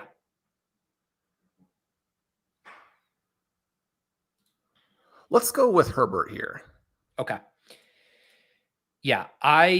Herbert at ADP as our 4th running back. I do like him a good bit here. What were you kind of wrestling with there? Was thinking about a tight end in play for you? Yeah. Once we get into this range where we don't have any of the stud tight ends, and we're starting to look at the 3 tight end build, which the Rotoviz tools really like specifically for underdog. And again, once you've waited, I think that this season in 2023 really pushes us in the direction of the 3 tight ends late. And then especially in these particular rooms, it pushes us in that direction where we want to build through running back and wide receiver early. So I was just trying to check in there, see kind of where we were on tight end prices and rankings relative to ADP. Once we do kind of get into that range where you need to load up on some tight ends, I like to take huge swings at them. And So it's just a matter of how early do you need to start loading up on those players. I think we weren't quite in that range yet, but we'll want to keep an eye on those guys. So if we have to reach a little bit, we can. Not that we're necessarily looking in that direction, but if we're going to take the 3 tight ends, we want to still put together a tournament winning type of team with tournament winning profiles for those guys. I like a lot of the guys late though, so there's not a huge amount of pressure to get any particular player. Yeah, that makes sense. Also, letting you guys know, if you're listening to this on the Rotoviz airwaves, we post the audio from my draft with Shawn every week. If you are watching to just the streams, I do split up the audio. So the first draft goes on my In a Vacuum podcast feed with Pat, and then you can always get the Shawn draft on the Rotoviz podcast feed. Make sure you guys are subscribed to that. I have that link down below. Make sure you guys are subscribed to Rotoviz for Shawn's great work. I just mentioned a big piece on Romeo Doubs, had a recent piece the other day about 5 deep wide receiver sleepers that you can target in your drafts, which I find very helpful for the rooms I'm drafting in. And and make sure you guys are subscribed to the channel as we push toward 15,000 subs. Recently crossed 14,000. Get subscribed. I'm streaming drafts virtually around the clock during the week. Monday, I do 2 drafts here, do 2 drafts on Tuesdays, 2 drafts on Wednesdays. So you can get all kinds of Best Ball Mania streams here as I try to complete my goal of 150 stream draft. Shawn, this is draft. I just realized I don't have my banner up. This is draft number 71 for me, Shawn. I'm almost at the halfway point. That's pretty awesome. Do you feel good about having so many early drafts? I know you've got a lot with some great values that are not going to be there in August. Yeah, I like it. I like the idea of the contest spreading over the entire draft season. And I get comments on videos, people going back, watching our first draft, watching my first draft with Pat on opening night, being like, it's crazy how much the values have changed. Even the way we talk about specific situations, when you're in the thick of it, you don't quite realize that everything just feels normal, but a lot has already changed. So Dalton Schultz does make it all the way back to us here. I'm certainly on board with that, unless you see anything else jumping out to you. I mean, he's probably the way to play it. He isn't one of those guys who really gets me going. And I think I have just moved him down right after this update, and yet it's a good fit. And Stroud is already someone who looks very good for them. I think they feel like they've hit on that QB. It's going to be a different situation from obviously what he had in Dallas. And yet when you're talking about a guy who is established with a wide receiver group that has a lot of flaws and or just doesn't have anybody, and then you have the good quarterback, I mean, there's a lot of ways that can work in your favor. So I like that pick right around in this range. Dulcich, probably the guy who has the huge upside in round 12. He obviously went at the 12:01, doesn't make it back to us here. Irv Smith, an interesting play because he works in some ways with a couple of the guys that we have. And yet, I mean, when you're looking at Schultz versus Smith, you have very different ideas about how the overall offense is going to create efficiency, certainly, and then volume on top of that because of the efficiency. But the target upside for Schultz is probably quite a bit greater. Yeah, I think that makes sense. Yeah, Stroud's an interesting guy. I was talking about, I had a team I think it was yesterday actually, where I had Nico and Devin Singletary, and I was debating Stroud versus Purdy because I had a Debo, and I ended up going with Purdy mainly because I think Stroud is going to remain fairly cheap. What do you like at this range here? A couple running backs, Algier, Mostert, Roshan Johnson are there. Wide receiver, we got our guy Tyquan Thornton. Tight end, Cole Kmet. What do you like? Well, it's never too early to go Tyquan, especially after we just lost Laporta. Is there anybody else who jumps out more to you? No. And I did, let's take Tyquan. We don't really need to talk about him much because we've talked about him a ton. I did want to ask you about those 3 backfields you mentioned, which is something that comes up in these drafts a ton. The Saints, the Bears, the Dolphins, 3 ambiguous backfields. All 3 added a rookie. All 3 of them have ADPs going after 110. I end up with seemingly 1, if not 2 from those teams on all of my drafts. I guess I'll ask this. Of those 9 backs, are there any that are just fully on your do not draft list, even if they slip like 10 picks past ADP? No, I think that Deontay Foreman in some ways might even be the most talented of all of them. And yet he's the guy who I find doesn't really make sense in most of the teams that I do. I like other players around his ADP. And so you either would pick him early or you just pick your preferred kind of late round guys at that point. I do think he's probably the third guy for them.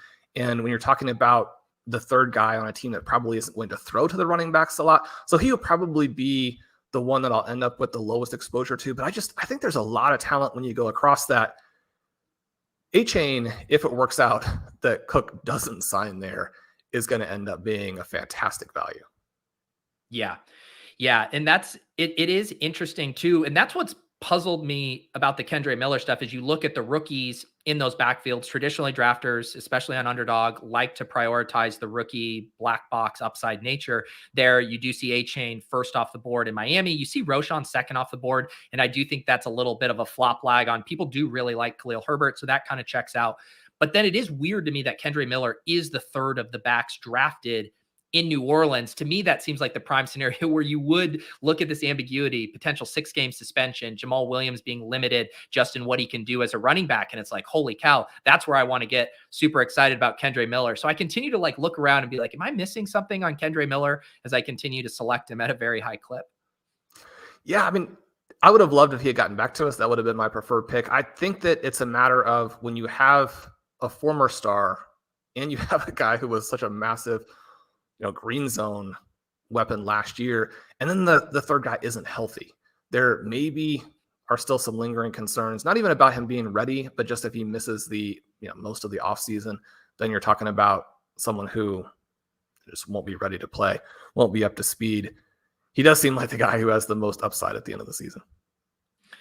We are about to pick here at 14-9 our team through 13 rounds. We have two at quarterback, Jonathan Taylor, Ramondre Stevenson, Brian Robinson, and Khalil Herbert at running back. Our wide receivers, Tyreek Hill, JSN, Treylon Burks, George Pickens, Zay Flowers, Skyy Moore, Tyquan Thornton, tight end Dalton Schultz.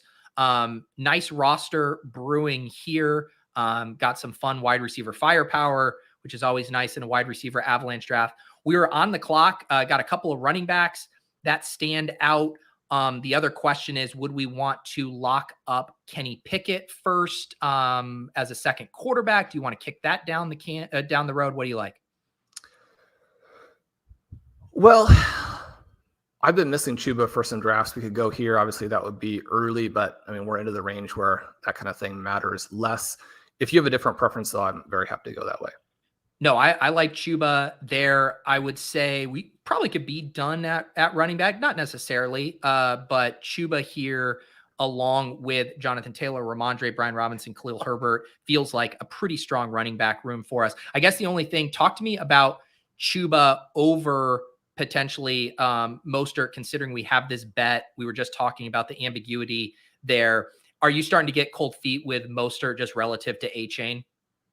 Yeah, and then, I mean, you and I, even with the kind of, technical difficulties last week, I had messaged you later in the day that I had drafted Jeff Wilson again, that time on purpose. And so when you have a player who's already squeezed and then another player could be dropped in on top as well, I mean, you're starting to get the bottom two guys, I think, in that backfield more as 17th or 18th round picks. Yeah. I think that makes sense. And those guys continue to fall. I will say, if you're like me and you're excited about this Dolphins backfield and you don't think that Dalvin Cook ends up there before the start of the season, I mean, man, you can sure get cheap Raheem Mostert and Jeff Wilson in drafts right now, which is kind of a fun bet too, relative to like, man, I get it with A-Chain. I like A-Chain. I draft him, but there's still a lot of range for his outcome this year. Like if he, was just a gimmick touch guy that didn't get a ton of work, that wouldn't shock me necessarily. Mostert and Kenny Pickett both come back to us here. Anything else jump out to you? Well, we could start to add a little bit more to the tight end group, but we don't necessarily need to. We're kind of counting on those guys coming back to us late. I mean, I always like to push it on Pickett because I have so much of him, but this is probably the spot where it makes sense. Yeah, I'm looking at it. I mean, sure, we could do Mac Jones later, along with the Tyquan stuff. You did mention CJ Stroud, but I'm also not opposed to a 3 quarterback build with Tua and Kenny Pickett if it comes to that. Yeah, and if we feel comfortable with those 5 running backs in it, and I always like to add that 6th running back on if he's the best pick when we get into the late rounds. I think that you want to be at least mildly set up to take best player available. Now, one of the other things we've talked about a lot on the show is that at least right now, before we have a lot of really good information about who in the deep wide receiver area is going to actually be in position to get a lot of routes and is flashing and all of that we get in August, there is so much to be said for what Underdog gives us in terms of latent 3 at both QB and tight end. Mm-hmm. And yet, if we do have some flexibility, and that's one of the things with drafting Tua a little bit earlier, is it gives us the flexibility to pass on Geno.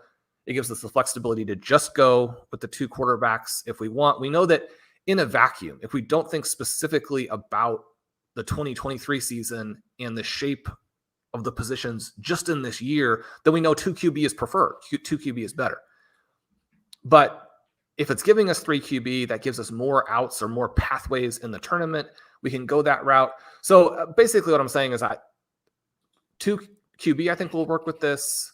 2 or 3 tight end. If we like their tight end we'll work with this. And it's probably a 3-3 in which we're set up nicely with the 5 running backs and the 7 wide receivers. And when you get those running backs at 2 and 3, and you're basically projecting them both to be top 5 backs, you can certainly stop at 5. If the best player available in 18 is a running back, we can go that route. But I mean, I really like, again, the build that we've got set up here. That part's really fun when the wide receiver avalanche can get you in a spot where, when we've had a couple of drafts where in 16 and 17 we're looking for receiver names, that part is less fun. It really is. All right, I did just check. We have 352 people watching right now and only 130 likes. If you're watching, hit the like button. Remember, immediately following the stream, you can leave a comment on the video that will get you entered into my $1,500 giveaway. 3 of you will win $500 when I hit 15,000 subs. And every time you leave a comment on one of my draft streams, that gets you an additional entry. I have a playlist on my channel, making it super easy. I know a lot of you have been going back and watching old drafts. It's fun to even see people catching some of our old streams, Shawn, from even a month ago, and giving feedback there. So keep that up, Shawn. We are on the clock at 16-9. What do you see here? We see some tight ends and quarterbacks at the top of the ranks. Yeah, I think that this is probably a tight end for us. Big upside for the top 3 guys there. We have some picks we can come to at the end. If you have a preference on those tight ends, definitely grab them. I love Gesicki. I assume you're on board with that? Yeah.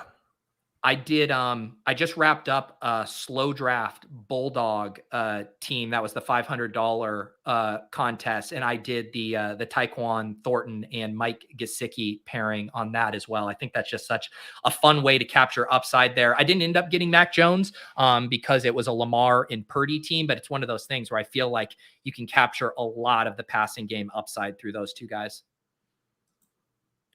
And the nice thing with Gesicki too, there's not a ton of overlap with Hunter Henry. And so if you're building your team with the idea that you're going to go Tyquan, a tight end, and Mac Jones late, you actually have a couple of different shots at it. And I like that flexibility late, because if you need to be building in some correlation with a passing attack late and you get sniped on someone or just doesn't work out, you don't want to be completely dead with it. That flexibility is great for drafters, just kind of big picture as they're thinking through that. For sure. It'll be interesting to see what comes back to us here. Some super big fallers here at quarterback. I mean, Jordan Love sliding this many picks past ADP is kind of surprising to me. I'm really surprised JGFC, who reached pretty early, all things considered ADP wise on Dobbs, would pass up on him there. Although I assume he's going to take him here. If not, JGFC, let me know what's going on in that brain of yours. We are going to have 2 more selections here. We're at a 2-5-7-2 build. You mentioned it is probably setting up to get to 3 at each of the onesie positions, but not necessarily a must there. Wow, JGFC does pass on him. I mean, I'm even at the point, Shawn, where I don't even mind doing like an unstacked Jordan Love. What do you think here? What's the play? I think probably still coming back with one of those tight ends and then see what we have at QB in the final round. Because we have so many of the young guys at wide receiver, it might lead me in the direction of McBride with a little bit more experience. I mean, you'd hate to be in the situation where Mayer, is better than McBride, but follows a similar trajectory, and you only get that production at the end of the season, whereas McBride takes the next step.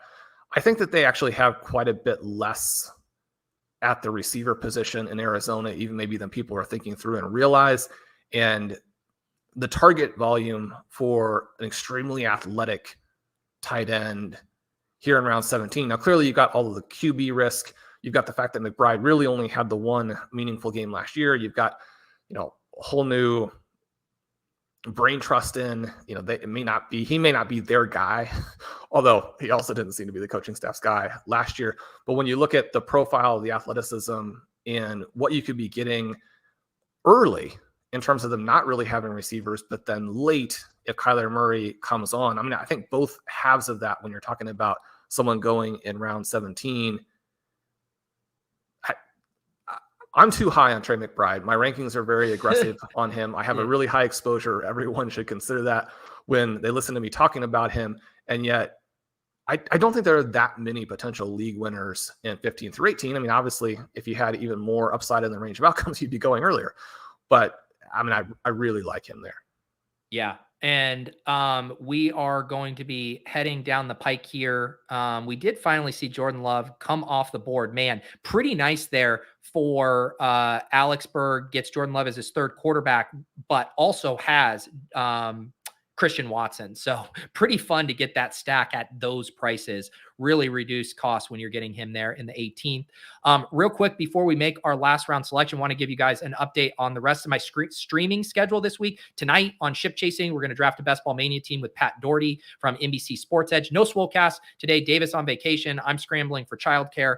So Ship Chasing tonight. Tomorrow on Lulz, we are going to talk about the draft caddy and hop in a draft. You can see here in my overlay, we got the draft capital buckets, which is a fun way to visualize how you have spent your resources positionally throughout the draft.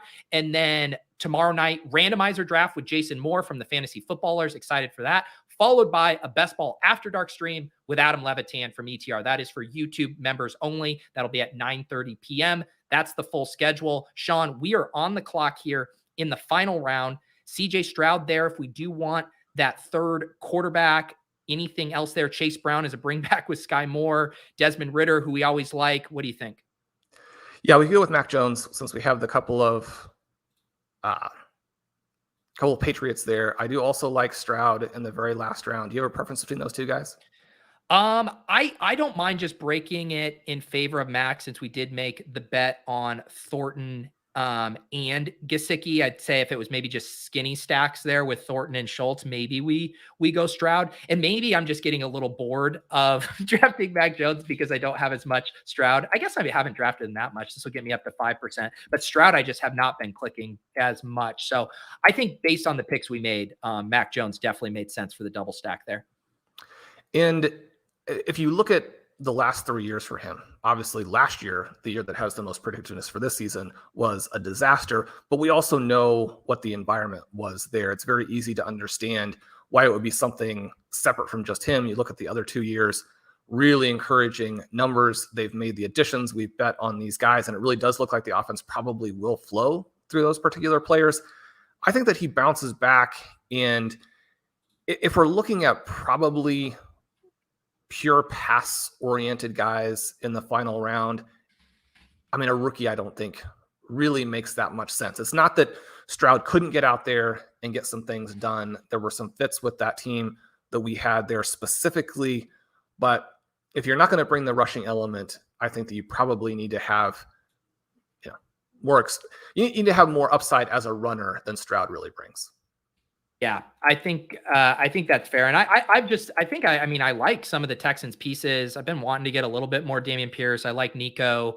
I've been drafting a decent amount of Schultz, but it does feel like one of those offenses you can just play through those skill position players as opposed to, forcing the stack there. Appreciate all of you guys in the chat. Star Kindler sending over a $5 super chat. This is for the Viking funeral of a draft earlier this morning. I am getting this typed in here on Underdog, and then we will recap this team from a high level after wrapping it up. I thought we did pretty good.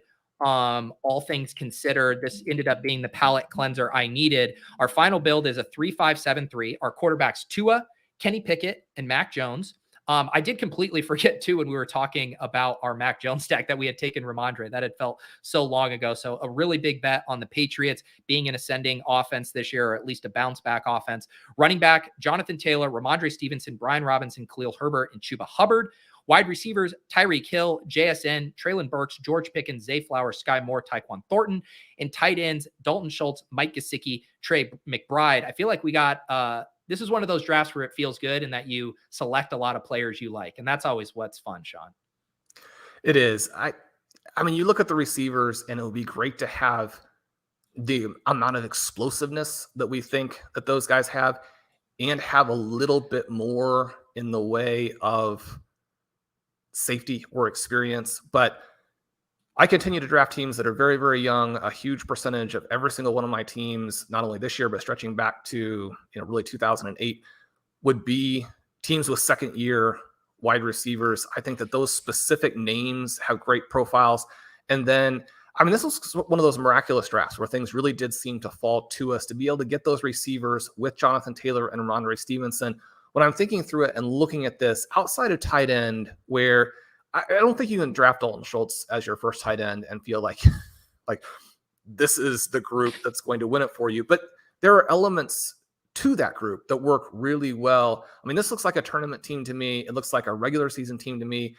Even something very, very small, like not having a lot of week 16 or week 17 for the Patriots that we made the big bet on. They have that first round, if I'm thinking about this correctly, looking at my sheets here, the first round playoffs with Kansas City, where, if we could get a Mac Jones, Kansas City shootout game there with Skyy Moore, you get the teams through, and then you can rely on somebody else in week 16 and week 17.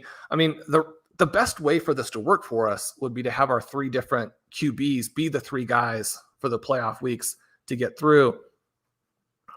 Little elements like that make this team subtly fun, in addition to just what I think are the flashy parts of it that I definitely enjoy.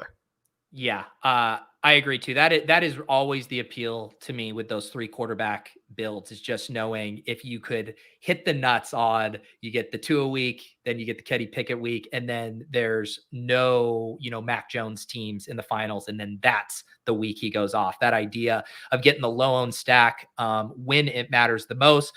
Shawn, really like this team we drafted. What do you guys got going on over at Rotoviz this week? I did mention you got to check out Shawn's recent article on Romeo Doubs that will get you hyped on the Packers. Anything else coming down the pipeline? Yeah, the young guys are doing a great job pumping out content. Michael Hitchcock's going to have a new piece going up. We have more or less every day, either an underdog strategy piece or an FFPC strategy piece playing off of the multiple tools, Roster Construction Explorer, Advanced Rate Explorer, Overall Explorer, for those two formats. And the Advanced Rate Explorers are more or less 5 tools in one. I'm going to be looking some more at the specific receivers. You mentioned trying to figure out the inexpensive way to play certain teams. I think it also comes down to, we want to pick the teams that we're making those targets very carefully. And so they're going to have certain characteristics where they have a very wide range of outcomes and yet a lot of upside. And so how do we best benefit from that? One of the things I think was fun about the Doubs piece was it looked at a range where, I've said on our streams as we kind of go through it and then written about it on the site on multiple occasions, that you have basically a 4-round space there where Doubs might be the only draftable guy. Now, I'm also coming around to Skyy. So maybe those are the two players. We drafted Doubs, I think, 2 weeks ago. We drafted Skyy today. So as you get a little bit more information, sometimes it doesn't look quite as barren, but we're trying to figure out how we can beat individual areas of the draft and then kind of work backward. What does that mean for what we have to do in the first 3 rounds? What does that mean for how we get our wide receiver groups together? How do we create these teams that have so much firepower at both running back and wide receiver, which I think is what drafts are giving us right now. And so we had a special stealing bananas on that. I'm going to have some written articles looking at both that draft, some of our drafts, and how you put those pieces together again, then with the player analysis. So, I mean, Pete, those things have been so much fun to work through. It's been so much fun to do the live drafts that I think you have to do in order to really get a feel for what's going on and not be surprised. But yeah, I'm looking forward to doing some of the drafts that you and I have done on this site as strategy sessions that, again, work with the RCE, work with the advance rate, explore, to kind of have that balance of the player specific articles and the strategy pieces. And it makes the June, July time period just an absolute blast. Yeah, just make sure you're writing about the draft we did and not the one I did with Pat. I would really not like it immortalized on rotoviz.com that I selected Michael Thomas, Odell Beckham, and Zeke Elliott in a single draft. So if we can just keep that here, Shawn, I would appreciate that. That sounds good. That sounds good. What's your favorite part of the draft that we had today?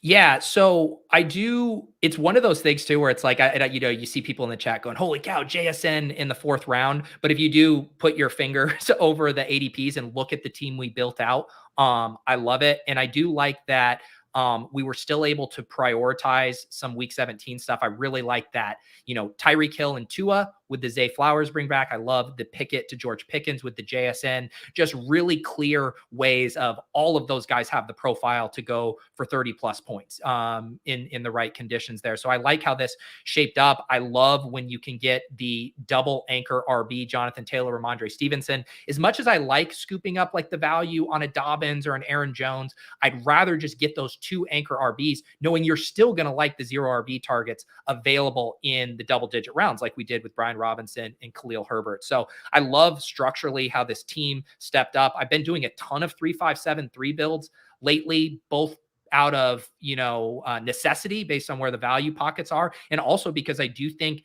it lends itself structurally to, like you said, both the tournament format, the 3 uncorrelated tournaments, as well as the regular season prize, if you are heavily correlated on a few offenses you think are undervalued. So I love when we can accomplish a lot of different things with the draft. And we certainly did that here, aside from, just tossing the old wide receiver ADP out the window. To have Pickens come back in this really made it one of those drafts, I think, that we'll remember for a long time and could be one that we're thinking about all season as maybe being the best. Now, we're going to try and one up it every single week, but you mentioned that double anchor early, and it's so easy to forget about it because 2022 was a unique season, and now the ADP shifts have been so dramatic that we're forced to do different things. But if you pull up the 2021, specifically underdog tournament with the roster construction explorer, and you look at double anchor as being one of the constructions that was the most successful. So if you can do that with a Tyreek Hill and get some of those other guys to come back, this one felt pretty magical. It did. Very fun draft. I also want to mention too for you guys, I just had to go peek out of my own curiosity, but I highly recommend checking out the Best Ball Hub on fantasylife.com. This is a completely free tool. Here you go to the drop down on tools, Best Ball Hub right here. All you do is request your CSV from Underdog. You upload it here. You can see your exposures across different tournaments if I want to look at the Dalmatian or whatever. And I was just curious because I've been drafting so much Tyquan Thornton that I actually haven't been drafting him with Mac Jones that much. I put Mac Jones in here with Tyquan Thornton. You can see here only a handful of teams and only one Best Ball Mania team. So do you think that's a mistake, Shawn? And I can handle tough love. If I am at 15% Tyquan, to be a little light on him actually stacked with Mac Jones, or are you fine getting access to the Patriots just through Tyquan?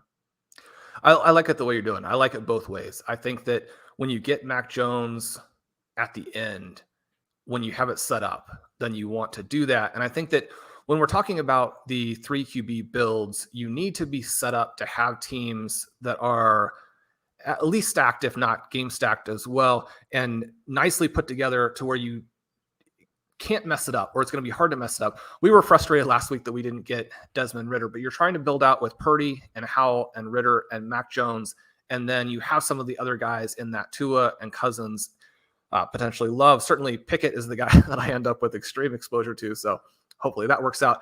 But as you're doing that, I don't think that you need to force specific guys. And certainly if I'm doing a Curtis Samuel, for example, I actually do like to have it with Howell. Otherwise it feels a little bit like a wasted pick.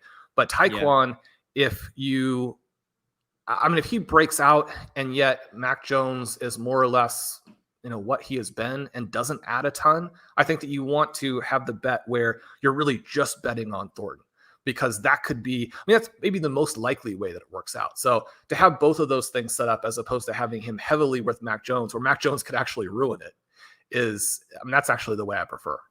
Yeah, and I have been getting, part of the reason I kind of enjoy it just through Mac Jones. And again, this will fly in the face of what we did here, which is a big New England stack. But I am like a little worried about their playoff schedule as far as the conditions at Denver, at Buffalo, in the winter. And no one in the chat talk about El Nino and being unseasonably warm. I can't handle that anymore. But I do get a little worried about just, ideally I would like all of my games in warm weather and dome scenarios. So that gives me slight pause. But I thought in this draft specifically, building out that big bet, and if the Patriots, could they be this year's Texans, this year's Jags, where a bunch of those pieces are undervalued and you're getting big ADP wins from all of those? I can certainly see the case for that.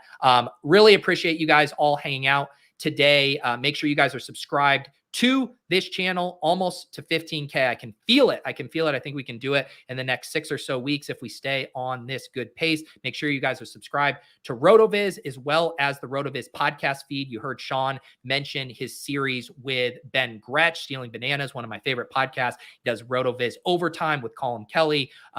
Really good stuff over there at Rotoviz. Really enjoying this partnership with Shawn and Rotoviz here.